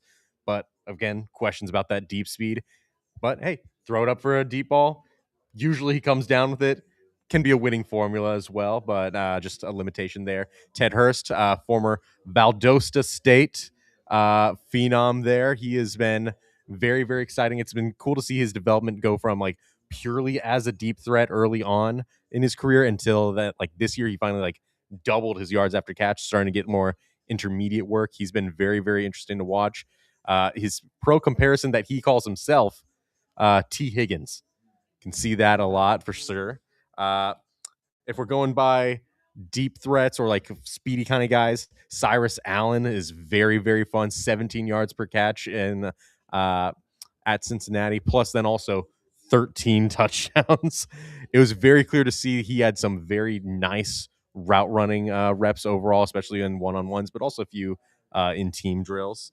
Yeah, Coleman has been a big riser as well. Of course, I'll defer to Jordan when it comes to the Brown love because I can't take away from like a draft nerd and his love of a certain player. That's not going to be me. But I mean, if we're going to talk about a guy who fell though amongst the wide receiver group, or at least just didn't dominate like consistently as what we were expecting, probably put Jacoby Lane there. I mean, he's one of the guys who, if there was a wide receiver in this group who the community had like a higher expectations or grade on, who didn't kind of improve their stock in this wide receiver group, it was Lane. So, I mean, there's still some good plays here or there, but just not as much consistency as you expect for a guy who widely is considered like heading into this day like a round 2 potential guy, maybe round 3. Yeah, it was a little unfortunate to watch there, but hopefully, he can have a bounce back either in game or really impress potentially in the combine. all right, Anthony, we receivers for you. Yeah. So of this group, I think my number one is Lewis Bond, and I'll be honest, it kind of started at the weigh-in because he came in at 197 when he had been listed around like 188 all year. So he clearly bulked up a bit, but he didn't lose. He kept the speed, he kept the separation skills, that route running that he has. I've been on, I've been a fan of his for a while now, since even the summer. And to Bill brought it up earlier, the quarterback play was not his friend this year. So I think that's kind of why people missed out on him a bit. But I think he comes in and is an immediate wide receiver 3/4 for pretty much any NFL team. I like him a lot. And I mean, yeah, Ted Hurst kind of stole the show day one and never really let his foot off the gas. Another one too, quote unquote winning the weigh-in, but came in at 207. When he was sub 200 all year listed at Georgia State. And to the same point, kept that speed and explosiveness. His release package, I think, is arguably the best in the class at the wide receiver position. So he another just winner from that standpoint. Of the guys here that I'm looking at, and I think Jay's right, like Jacoby Lane probably fell down a little bit. I think Ted Hurst could go top 50, and I wouldn't really, I wouldn't be surprised by it. Again, like 6'3", 207, wins off the line of scrimmage. Very T. Higgins like. So, yeah, give me Ted Hurst of this group. But I genuinely like this entire receiver group, and we're going to hear all about Barry and Brown in a second. But this receiver group actually did a really good job. And obviously, it should be noted too, like receivers tend to quote unquote win, as opposed to when they're facing off with cornerbacks. That's just the nature of the drills and the one-on-ones and stuff like that. But yeah, man, this group as a whole really put together a good week for themselves. Jordan, Bill, y'all got anything to add on the wide receivers? Yeah, so I just want to add. I already know. First off, we're not going to start there. Okay. I'll get to it in a second. All right. But before we get there, everybody who knows me for the last 3 months, there's been 2 wide receivers I've been shouting to the rooftops about. One I'll get to in a second. The other, of course, was Ted Hurst. When you watch Ted Hurst play, he glides. He doesn't run. He glides. He is one of the smoothest players you can watch on tape. I was literally making people in Twitter Spaces. Shout out to any of y'all who are watching. If any of you are out there, I was making people in Twitter Spaces. I was cutting up film for them to watch Ted Hurst because I care about Ted Hurst that much. I think Ted Hurst is a phenomenal player, and he just proved everything I've thought this whole time this weekend. Nothing was an impressive thing for me for Ted Hurst because he's already been impressive this whole year. Now let's get to the real point where I want to get to. Everybody knows, everybody's been hyping this up from what I want to talk to. For those of you who do not know me, one of my favorite things to do in terms of saying a certain position on a depth chart, I always have a ranking 1 to 5. 5 meaning you have your franchise elite player. 1 meaning you have to replace them. 2 is kind of more of like it depends on where we're at. If like somebody falls the right spot, we'll take them. 3 is a wait and see. So we're in a situation where if the right guy's there, sure, we'll do something. But for the most part, we're not going to. And then 4 is a franchise guy. So I'm telling you right now, look me in the eyes, Cameron. Look me in the eyes. If you have a quarterback that is a 1, 2, and half of the 3s, please leave Barryon Brown alone. I'm tired of him being when quarterbacks can't throw him the ball. He has a unique skill set. I think he's phenomenal. I think he's open all the time. He's a deep player that's never had anyone who could throw him a deep ball, and at bare minimum, you get a punt returner. You know why he's a great punt returner? Because it's the first time anyone's ever given him the ball. It's the first time the ball's ever been accurately placed towards him. And I love, and that's no bashing towards Leary. Leary did what he could with what he had. Nussmeier as well, a tough season for him, but obviously other things going on. It's not just his fault. I don't want to bash any of the quarterbacks he's played with, just the situations that have happened to happen. But that being said, is Barryon Brown to me is going to be such a nice player if he falls in the right spot. I would love to see him with the Bills. I'd love to see him with the Chiefs. But I mean, like you could say that about most receivers, right? Like any receiver would want to play with Patrick Mahomes, want to play with Josh Allen. I just think we haven't seen the best of Barryon Brown yet. I still think he has a lot to show. I think he's one of the fastest people in this draft class. I think he moves smoothly. If you hear, I have a saying, and it goes for Ted Hurst and him and Cameron, who we talked about earlier. If you're a receiver, one of the most impressive things, especially at these practices because they're not as loud, if you watch a wide receiver catch a ball and you don't hear it hit their hands, that's really impressive. And all 3 of them showed that. Now I'll let Bill go. Well, there's not much meat left on the bone, obviously, but I guess I will go with the. I guess we didn't just talk. We talked a little bit about Malachi Fields, but he's sort of like that best value version of Carnell Tate, right? That Timu version of Carnell Tate, that Sheen version of Carnell Tate. If you can't get Carnell Tate, or you don't want to pay what you have to pay to get Carnell Tate, but you want a Carnell Tate-ish player later, that's will give Fields some value. And I guess the other LSU wide receiver, because there's a total of 3 of them, like Paul said, Mr. Anderson, is an even smaller target than Barryon Brown and not quite as good at getting off of. I mean, for Brown's size, to get off of press as well as he does is incredible to me. It's incredible to me because you think, oh, I'm just going to press this little dude, and he's not having it. Anderson, you can kind of get into him a little bit. He also could be a punt returner. I think that he's, where Barryon could be, I mean, heck, if he goes to Tennessee, he could be a wide receiver too, but where he's more of like a 3-4 for most teams. Obviously, in the case of Anderson, he's more like a 4-5. He's a guy that's, probably right at the end of your roster, but could develop given time. He does have some skills. He does, once again, quickness. I mean, maybe not quite as explosive as Barryon, but somewhat similar. Once again, sort of a less developed and less perfected version of a similar kind of receiver. And that's it. We've talked about receivers. So I got the mixed up for when I bloviated so much before. So I will pass it back. So I think a good time to talk about the O-line. And we'll let you start out, Bill, since you were last on the receivers. We'll let you go and talk about the O-line for the American team a little bit, who stood out for you. And I'm going to get Dan in here since he was a former center. It's a good time to have him back on. It's a fun bunch. We touched upon Inacho and the fact that he's probably the only member of the tackle group who has a shot at going in the top 50. Simply because, one, he's really athletic, right? And if you have that level, that he's at that build and you move well, teams will roll the dice on you, even if your tape is sometimes hit and miss. They'll say, well, and offensive line coaches are usually optimistic, right? I can coach him up, right? You hear that all the time. I can coach him up. Well, here's your chance. he has enough of what you need that you could probably get something out of him. And he's going to be a swing, or he should be, in my opinion, a swing at first, while he sort of really learns the position and learns the ropes at the top level of football. And maybe he lands on the left, maybe he lands on the right, depending upon what you value in the tackle position. If you're a run-heavy team, you're going to look at him differently if you're a team that throws the ball 40 times a game. But there's a place for him in the league, right? He's a guy's going to go. And like I said, I don't. If he tests below what I'm expecting, he might slide more towards the 75, 80 to 100 range. But if he tests well, and I think he will, we're probably looking at that 50 to 63, 64 range.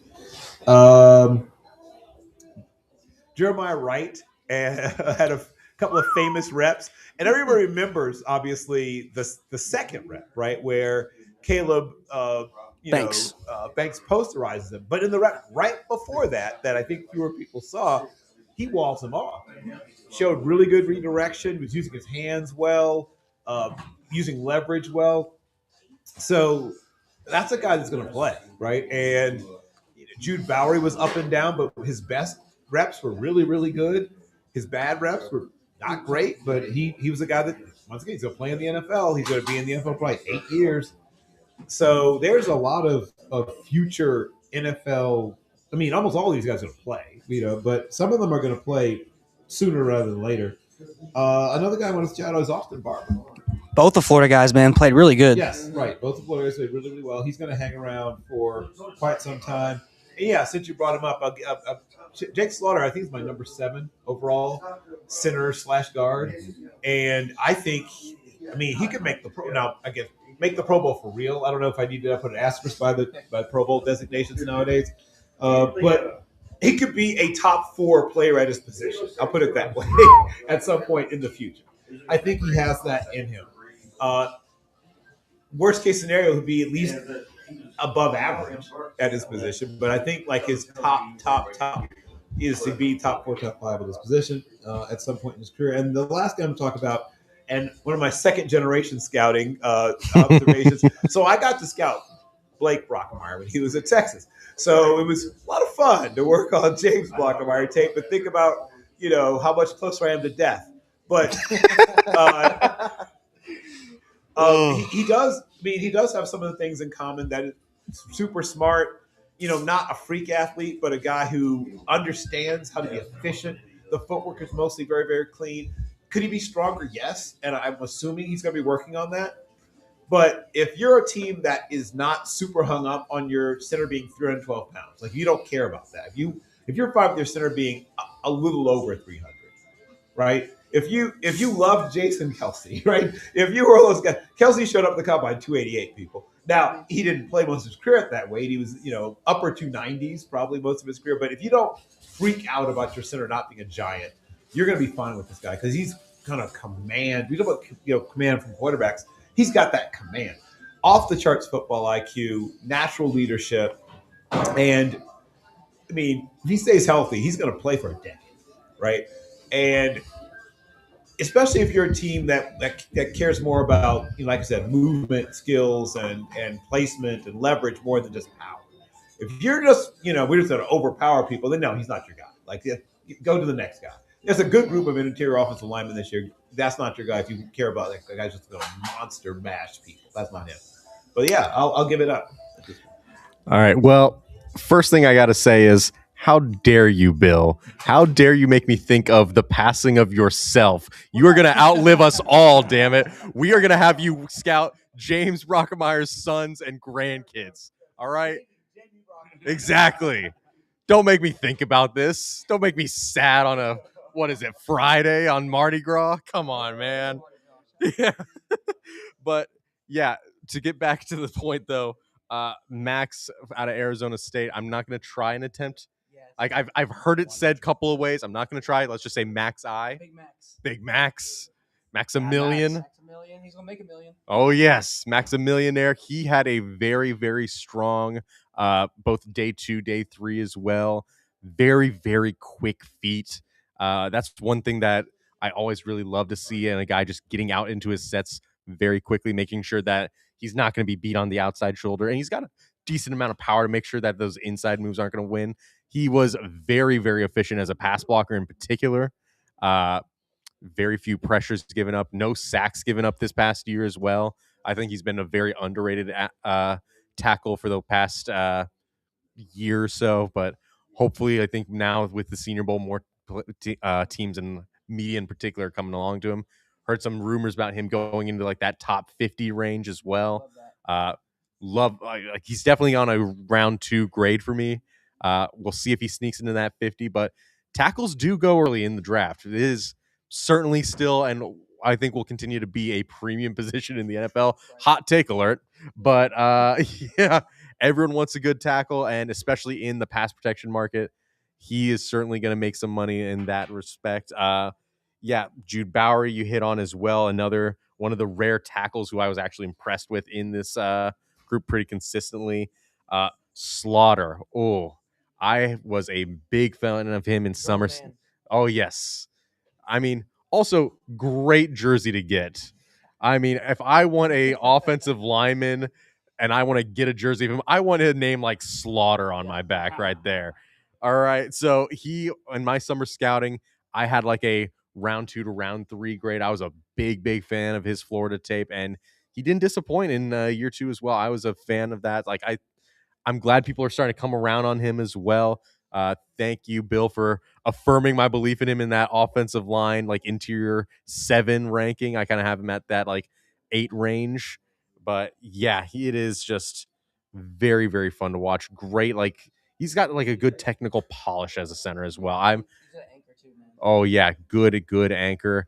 And might not be like the biggest center prospect that you'll see out there, but lower leg strength is huge with this guy. I mean, how many you got to think about both these Florida guys, especially Slaughter. It's like, all right, how many? He's probably went up against Caleb Banks 100 something times, like you know what I'm saying, and he's just still out there killing, like out there, like they go tit for tat, they trade off on who wins, and they love playing against each other, and that's I love seeing that because Iron sharpens iron, like we said, and Big Max is one of the other guys too. Want to touch on? You brought up Jeremiah Wright, Bill, which is an absolute dog. He's had his moments. James Brockermeyer, I'll touch on him.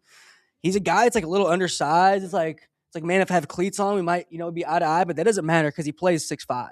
You talk about an anchor, and that's his strength. This guy, I don't know, like we know his measurables, but I don't know like what he benches and all that. But it's got to be out of this world because he's got a lot of strength. As being a guy who's not huge. He's not 6'5", 6'4". So I like him as well. He's really surprised me, honestly. I had my questions going in. But, man, he's had some really solid days. And a few guys I want to touch on just with the offensive line. We've already pretty much touched on Big Max. J.C. Davis has had his moments. But when he gets beat, it's like it kind of erases a couple of those good moments for me. So, but I will say he could have a big couple months and then a big game. But, man, this offensive line, they've really grown on me this whole week. Like I said, on the other side, unfortunately, Trey Zune didn't make it. So you had to kind of look for your guys. And he's already been brought up too. But Jude Bowery. I mean, both the Boston College guys, he had Logan Taylor and Jude Bowery.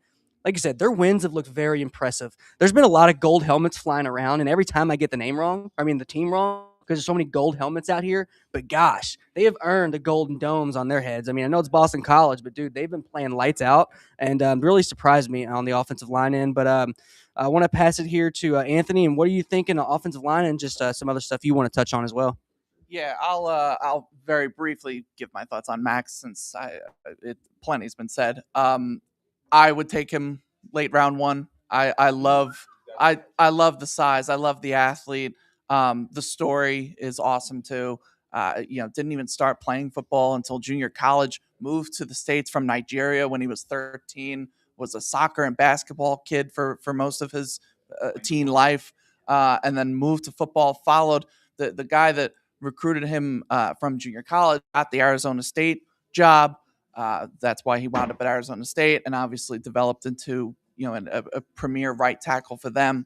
So I love the trajectory that he's on for a player with such little football experience relative to other linemen in this class. I would bet on him, no doubt. You briefly brought them up, but I'll dive into both the Boston College guys.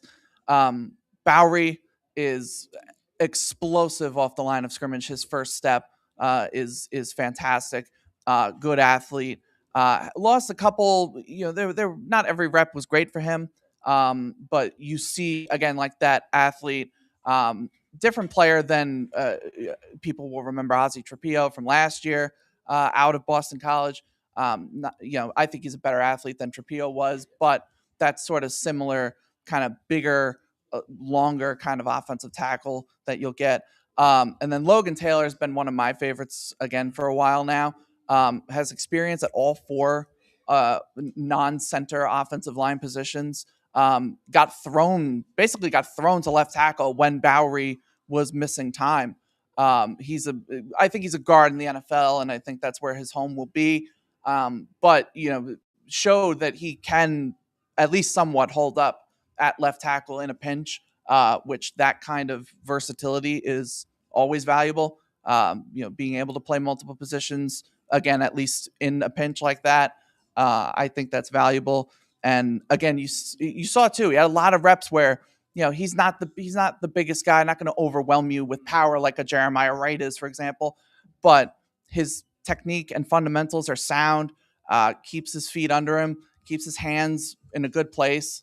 So I like both the Boston College guys a lot. Probably like later day 2, early day 3 kind of range for them.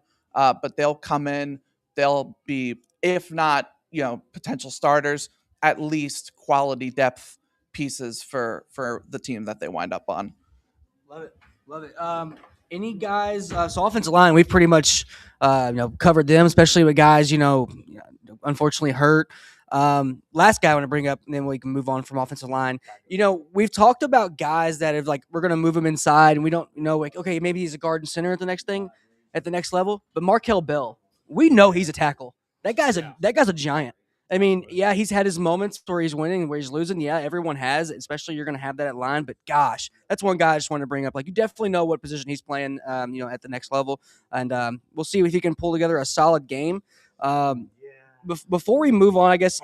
Go ahead, Jordan. So I want to add one thing too, because I didn't talk as much on the offensive line. Y'all killed it. Y'all crushed all the people I was going to talk about. So it doesn't matter as much. I wanted to add one thing on Max though. And this is the thing that I think it blew my mind. Everybody says he's that good. You should know, going into a Senior Bowl in your process, you should kind of expect most of the things you see, right? And so one thing, and this is why it is so important to watch games early on in the prospect's career and later on. And it doesn't get nearly talked about as much. Some people just watch the later film. Some people watch the earlier film, and then it just gives them the wrong picture of a prospect.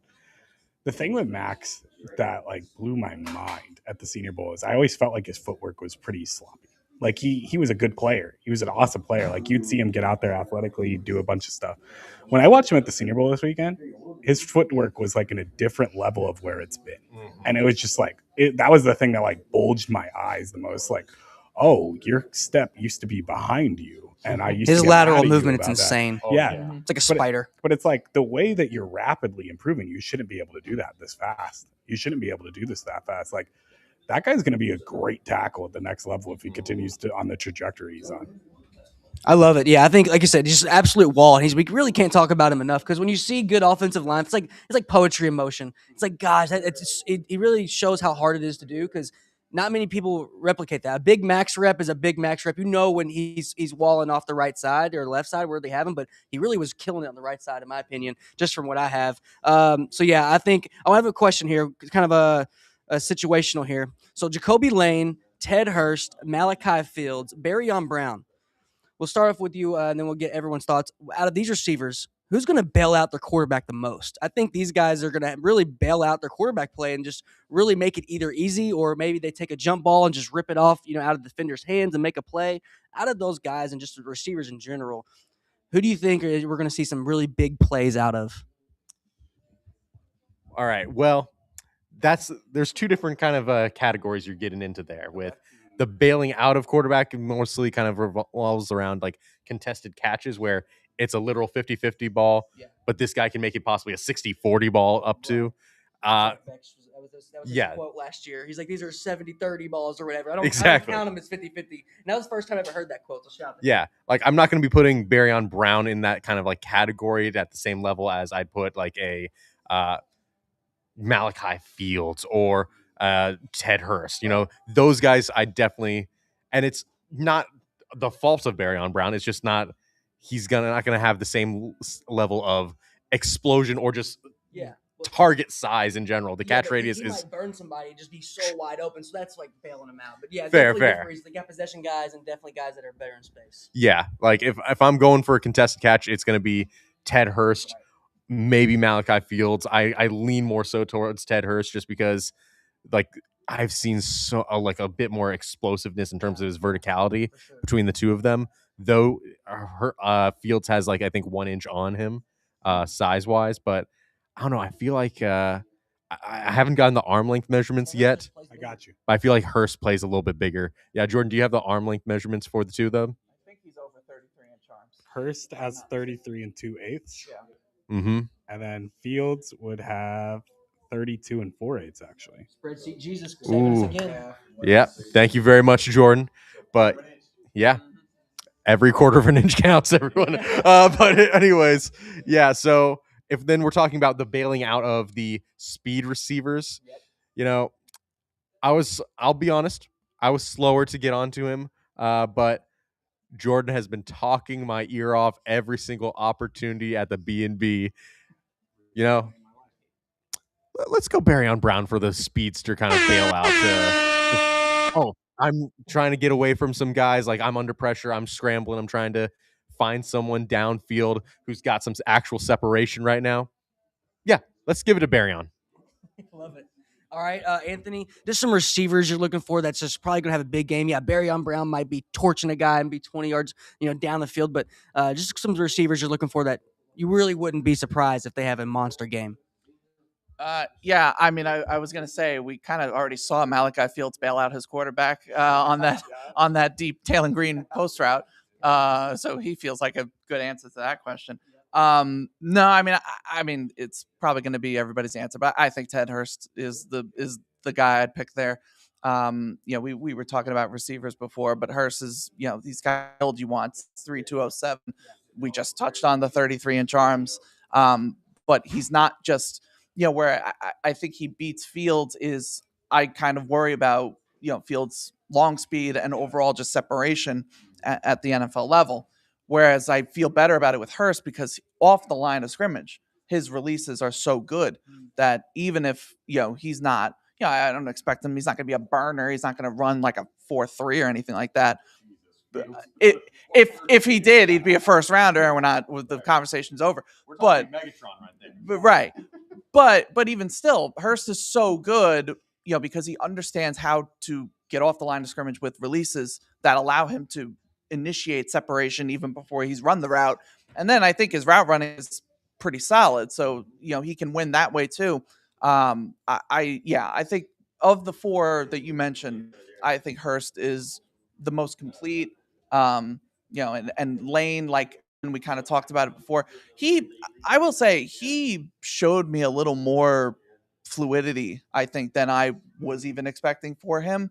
He kind of felt like in the Malachi Fields vein of just a big attack the catch point, kind of X receiver. Whereas I thought Lane actually showed some decent movement.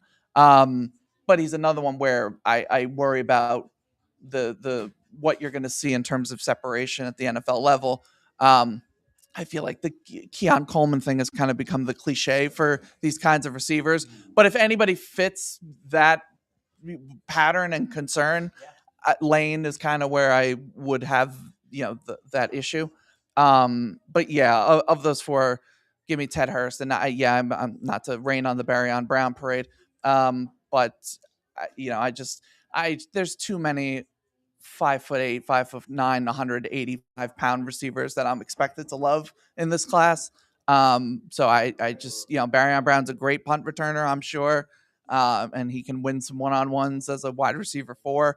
But there's just too many. I mean, it's Branch and Burks and both the LSU guys and Cyrus Allen now and Casey Concepcion. I mean, the list just goes on.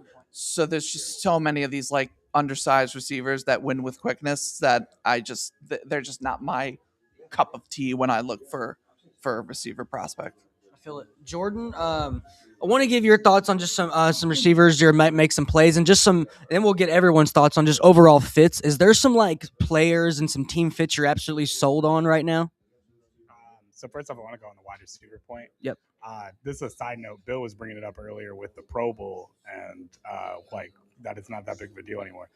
Breaking news: Joe Flacco has been named to the Pro Bowl. Oh wow! So there we go. The Browns now have 2 Pro Bowl quarterbacks. Wow. Pro Bowl has gotten its accountability and reputation back. Yes, it's saved. Pro Bowl is saved. And speaking of which, once again, Cameron, look me in the eyes. Cameron, look me in the eyes. As for bailing out quarterbacks, I couldn't agree with these gentlemen on my right better. I want it to be Fields. I want it to be Ted Hurst because I'm tired of Barryon Brown bailing out quarterbacks. Mhm. I want a quarterback to bail Barryon Brown out. I like that. I feel that. I mean, you could put I get it. Like I know some people aren't as high on him as me. I just think you could put any version of any speed receiver out there with Devin Leary, and I'm not going to see them be utilized at all either. So like, that's my thing. Is like I just want to see him somewhere that would be awesome for him. In terms of like player fits, I love Ted Hurst in almost any system. I'm going to be honest. I love Ted Hurst in so many places. I could see him great with the Ravens. I could see him great with the Bills. I could see him great with the Chiefs. I still say Barryon Brown, like Chiefs Bills, just because like I need somebody who could throw him a deep ball, do something with him. Another interesting one in terms of receivers, I guess, is like Malachi Fields and kind of needing to be able to build that body type, that archetype. I actually would like to see somebody like, and you know, this is another one I didn't even think about, but like I just thought about it on top of my head. The Barryon Brown with the Bengals would be really fun. Just having those 3 different receivers in 3 different ways. You could do some gadget plays with Barryon. You could do like a bunch of different things. And then, we're flying. We're here. Let's go. Getting a good look at Jags corner here in Mobile, popping through. And yeah, go ahead, Jordan. I'll fix that now. In terms of team fit, yeah, Malachi Fields has to go somewhere where they're like just good at building big receivers. I would like to actually, you know, it's ironic. It's on the TV behind us. I don't know if it showed on the screen, but I would love to see him in Seattle. I mean, like, they don't have a big guy. They don't have, like, a big guy. Like, I mean, I guess if you want to throw in their receiver they drafted last year, but that's not really, like, a big body X. I think, like, they would rather have somebody over Cooper Kupp next to that, just something that opens up JSN even more. Somebody who can, like, do something in the red zone where it doesn't have to be, like, just bracketed coverage on JSN wherever he's at all the time. And I think that'd be fun. But I'll hand it off to Bill. I like that. Bill, is there any like fits or anything that you're kind of sold on right now? Here we go. So once again, I'm here to do what I can for Cameron Ward. So you're the advocate. So I mean, you're not 100% wrong, but I'm going to send him Hurst maybe in the second, and then a couple of rounds later, Cyrus Allen. Thank you. Right, we're doing something. Now we're moving. Now we're getting some stuff happening. Maybe you try to find a mid-price free agent also, toss him in there too. But they've got to do something, right? I mean, I was watching games where, they had games where Chikakonkwo led the team in targets. Like this could not continue. Like I don't know how best to say this. And I have nothing but respect for Chikakonkwo. He's carved out a nice career for himself, but that's not your primary. Your guy should not be Chikakonkwo. Free agent, by the way. Oh no, that's right.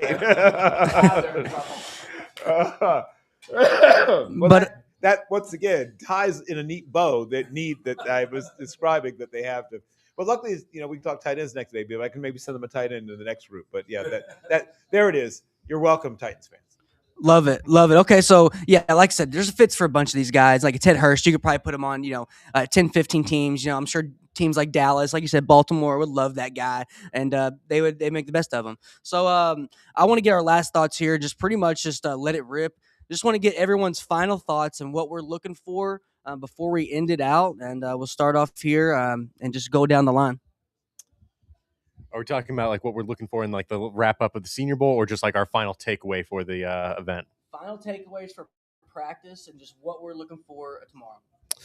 Ooh, well, tomorrow, unfortunately, I will be in the air going back to hometown Indianapolis for the game, so I'll have to record it and everything. But overall, I'd say that I'm looking forward to seeing this running back versus linebacker group, because running backs, of course, they did not have a whole amount of opportunity to, hit and like be like able to get some yards after the contact. I'm a big fan of Kalen Black, Mike Washington Jr. as well. I've talked about them already. Jaden Ott, he's healthy, he's explosive. I want to see some more of him.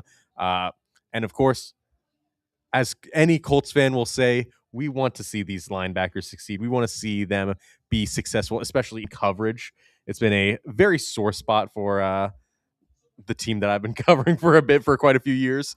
Man, we have seen Cato June's unit just have a field day with Betcher, Lewis, and with Jacob Rodriguez. I'm looking very much to seeing how they do in terms of like matching up, especially since a lot of them are smaller linebackers. How well do they do against some of the bigger tight ends as well on these one-on-ones and like team situations in the game? I just really want to see like some high effort play for these all-star games. Finish it off with a really nice, strong performance.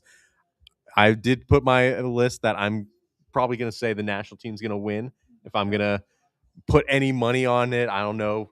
Someone tell us in the chat, like if there's any places that has like a spread or prop bets or anything, let us know. Maybe we can figure out something later on online for that. But yeah, I'm just thrilled to see just the effort that a lot of these guys have put in. And overall, I love the defensive class of this group. I am so excited. Unfortunately, I don't know if it's going to be a highest scoring game that we'll be seeing just because of the talent of the defensive units. But even still, for what it is, you just got to love these guys going out and just competing. And last thoughts here are just anybody you're like, okay, I really hope he's an Indianapolis Colt. Guys, have you seen in person this week? I mean, I already hit it with like Jacob Rodriguez and with Kyle Lewis as well. Those guys are two of my favorites in terms of these weak side linebacker coverage linebackers, especially if they're available in day 2 on like round 3. I'd love to see them in Indy. But the big thing that a lot of Colts fans have been begging for years is, can Chris Ballard finally hit on day 2 at defensive end? And I love me some Gabe Jacas. I love some Derek Moore. If we want to go like a speed rusher as well to really get some juice off the edge, maybe some Romello Height. He'd be a very interesting one to add, because right now they have 3 defensive ends who are going to be free agents this year, and most likely won't be re-signed, with Kwity Paye, Samson Ebukam coming off of like post his Achilles injury, and Tyquan Lewis. The only guys that they have remaining, JT Tuimoloau and Leatu Latu, who had a phenomenal second year, but he needs some help.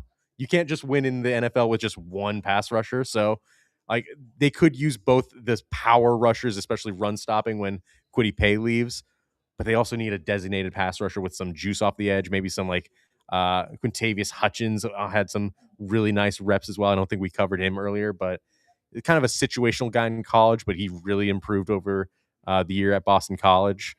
But yeah, it's just a fun group, honestly. Edge rushers, man. This is a good year to get your edge rush. Like I said, it's been, and I'm kind of glad some of these big names didn't pop up. I'm really glad they didn't show up, because maybe we wouldn't be talking about these guys. Not enough reps to go around.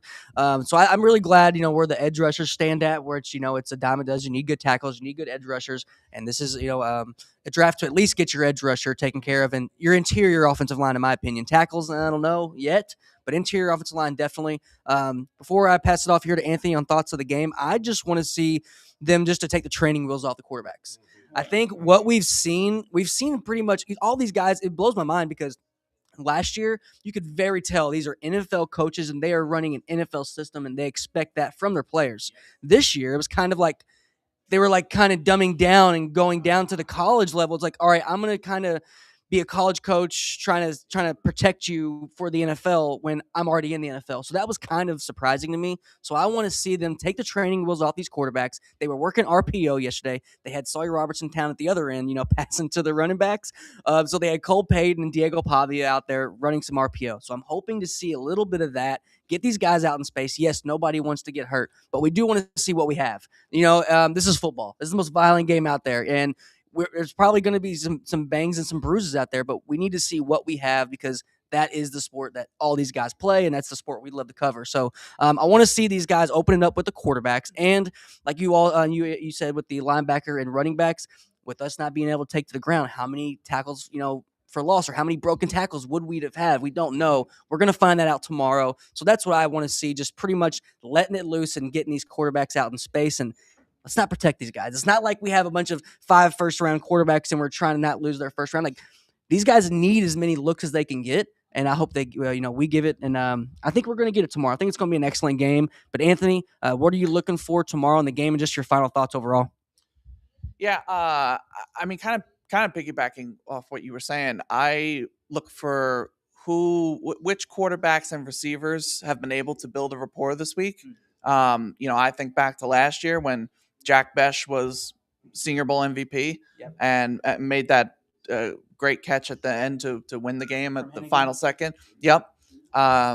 So he basically with that game, I would say he probably cemented himself as he wound up going 52nd, I think, to the Raiders. So that kind of put the bow on what was a great week for him.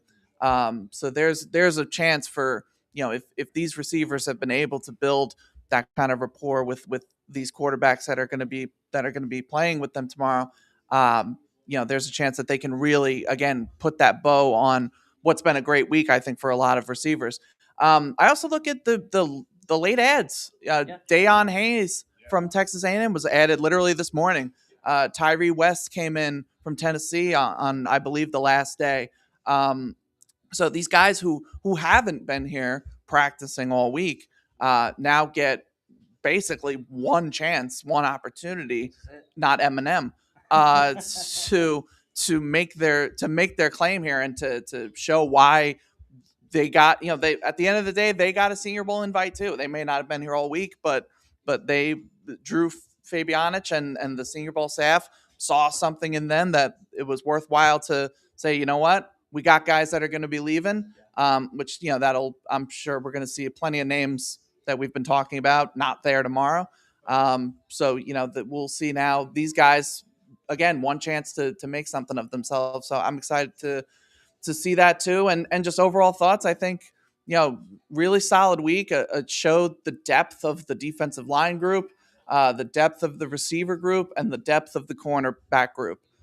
Those three kind of feel like maybe not a bunch of stars at the top in round one, but on day 2 and day 3, you are going to find quality players that will help your football team. Some guys that are going to save some coaches' jobs for sure. Yes.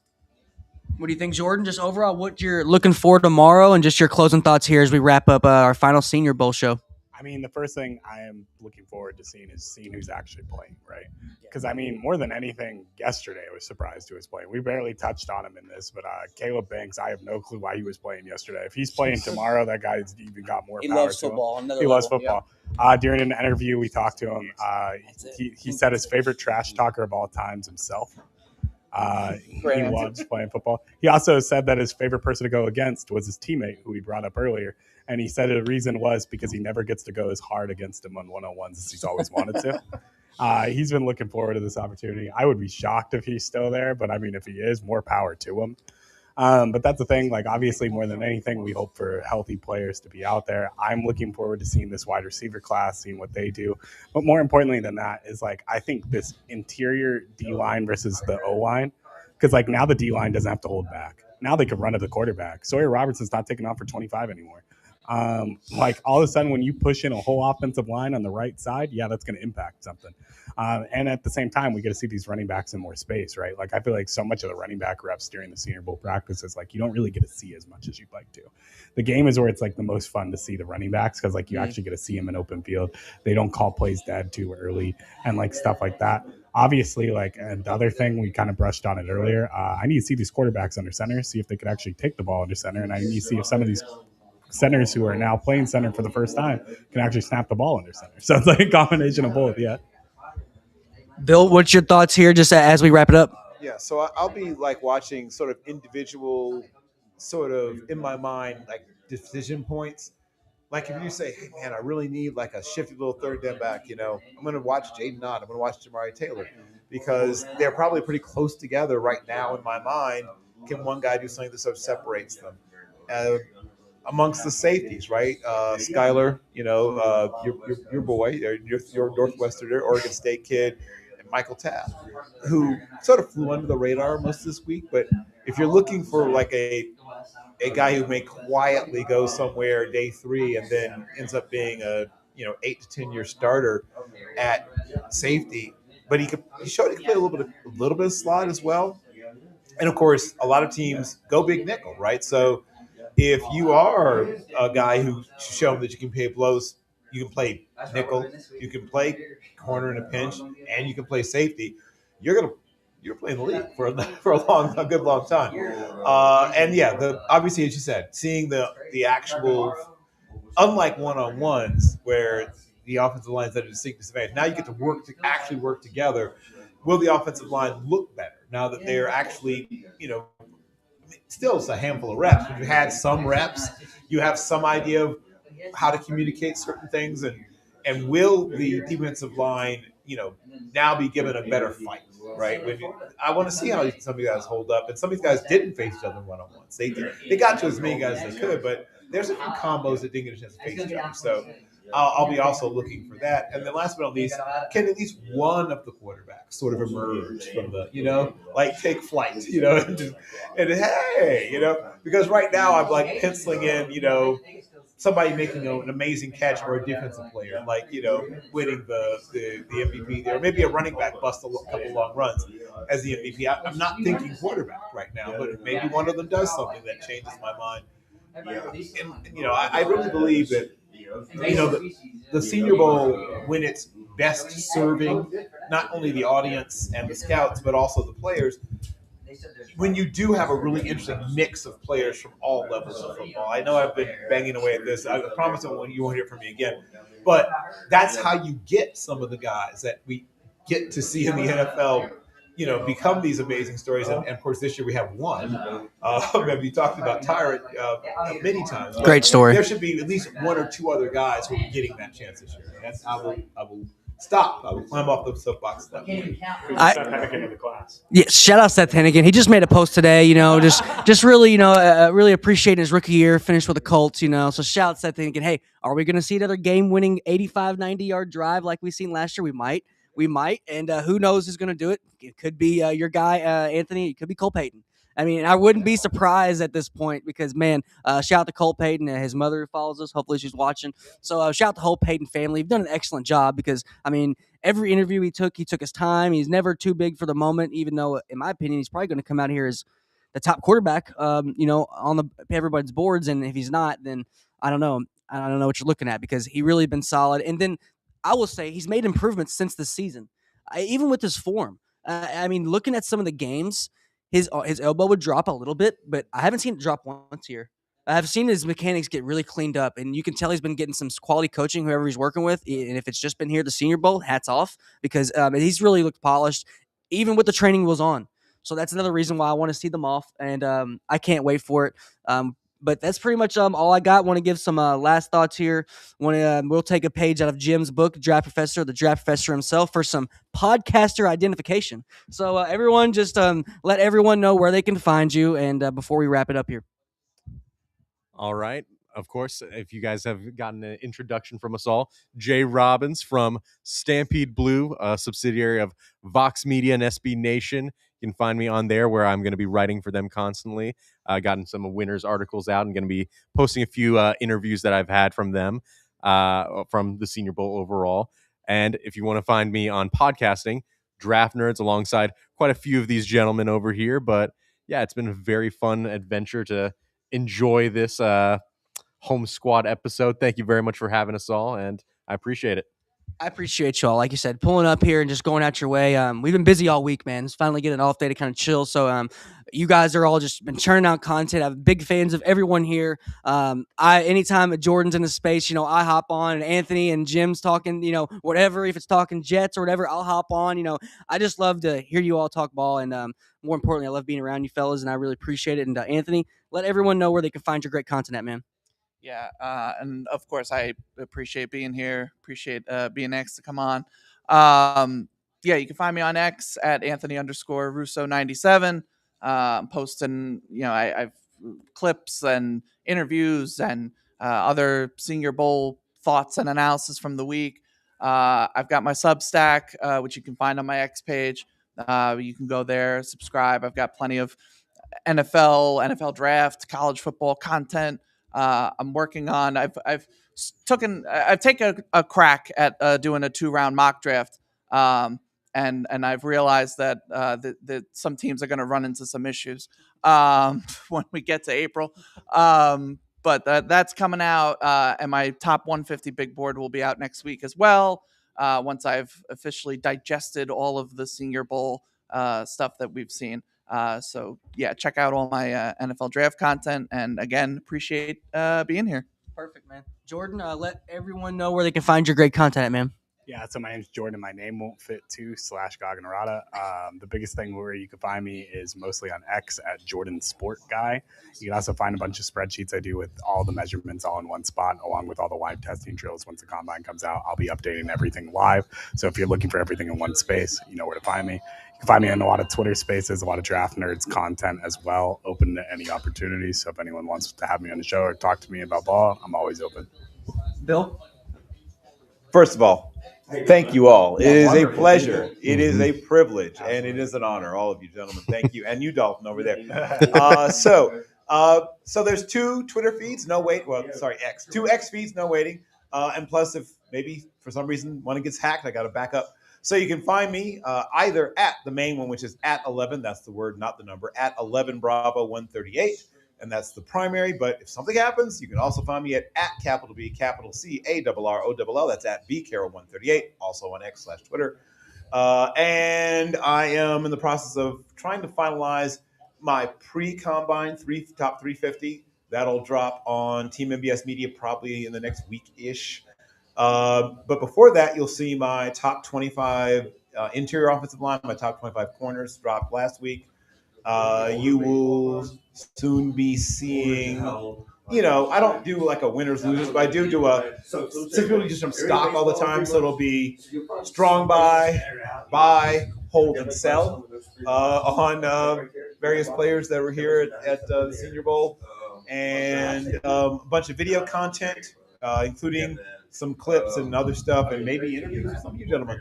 On Zenny62 Media, that's at Zenny62 Media on YouTube, and I'll pop the occasional space also too. If you guys are looking to have me on, also just DM me. I'm available if I'm not at work. Perfect. Jay, want to plug your X? Yep, I have to shamelessly, none over here, shameless plug the X at the J Robbins. We're also going to be having quite a few big mock draft collabs. I know there's going to be the Draft Palooza that Bill hosts, as well as I know Jim Wickens from the Draft Professor. He's going to have a giant collaboration. I know quite a few of us are going to be on for full 32 team 7-round mock draft. What an undertaking for all of us GMs coming up, but I'm very excited to join that with quite a few of the guys over here. So I'm excited. Me too, man. Can't thank you all enough. Pretty much a good point to wrap it up as we pretty much finished Senior Bowl Eve. Got the parade today. If you're a sports cards fan, pull up to Jags Corner. They got everything under the sun that you need. I mean, they got Heisman material. They got I see a Heisman ball, Senior Bowl memorabilia from last year. Got some bobbleheads. So you can't really find those too much. I think we didn't even get those last year. They were like to the first however many people walked in, and so they got plenty here and plenty of stuff that are pretty much fit everything you need right across the street from the stadium. So very good location there before or after the game. Pull up, and if you see us at the game, say hello. We're not bad. We're not bad people. We like to talk the ball with anyone. If 5 minutes, 10 minutes, tell us where we were wrong at. Tell us, hey man, you didn't talk about this guy enough. So give it to us. You can add us on all of our pages. That's been said here, and I really appreciate everyone's been stopping by. And that pretty much wraps it up. And we'll catch you from the Senior Bowl tomorrow live at South Alabama University, Hancock Whitney at 1:30. And hope you all have a good one. And we'll see you soon. Peace.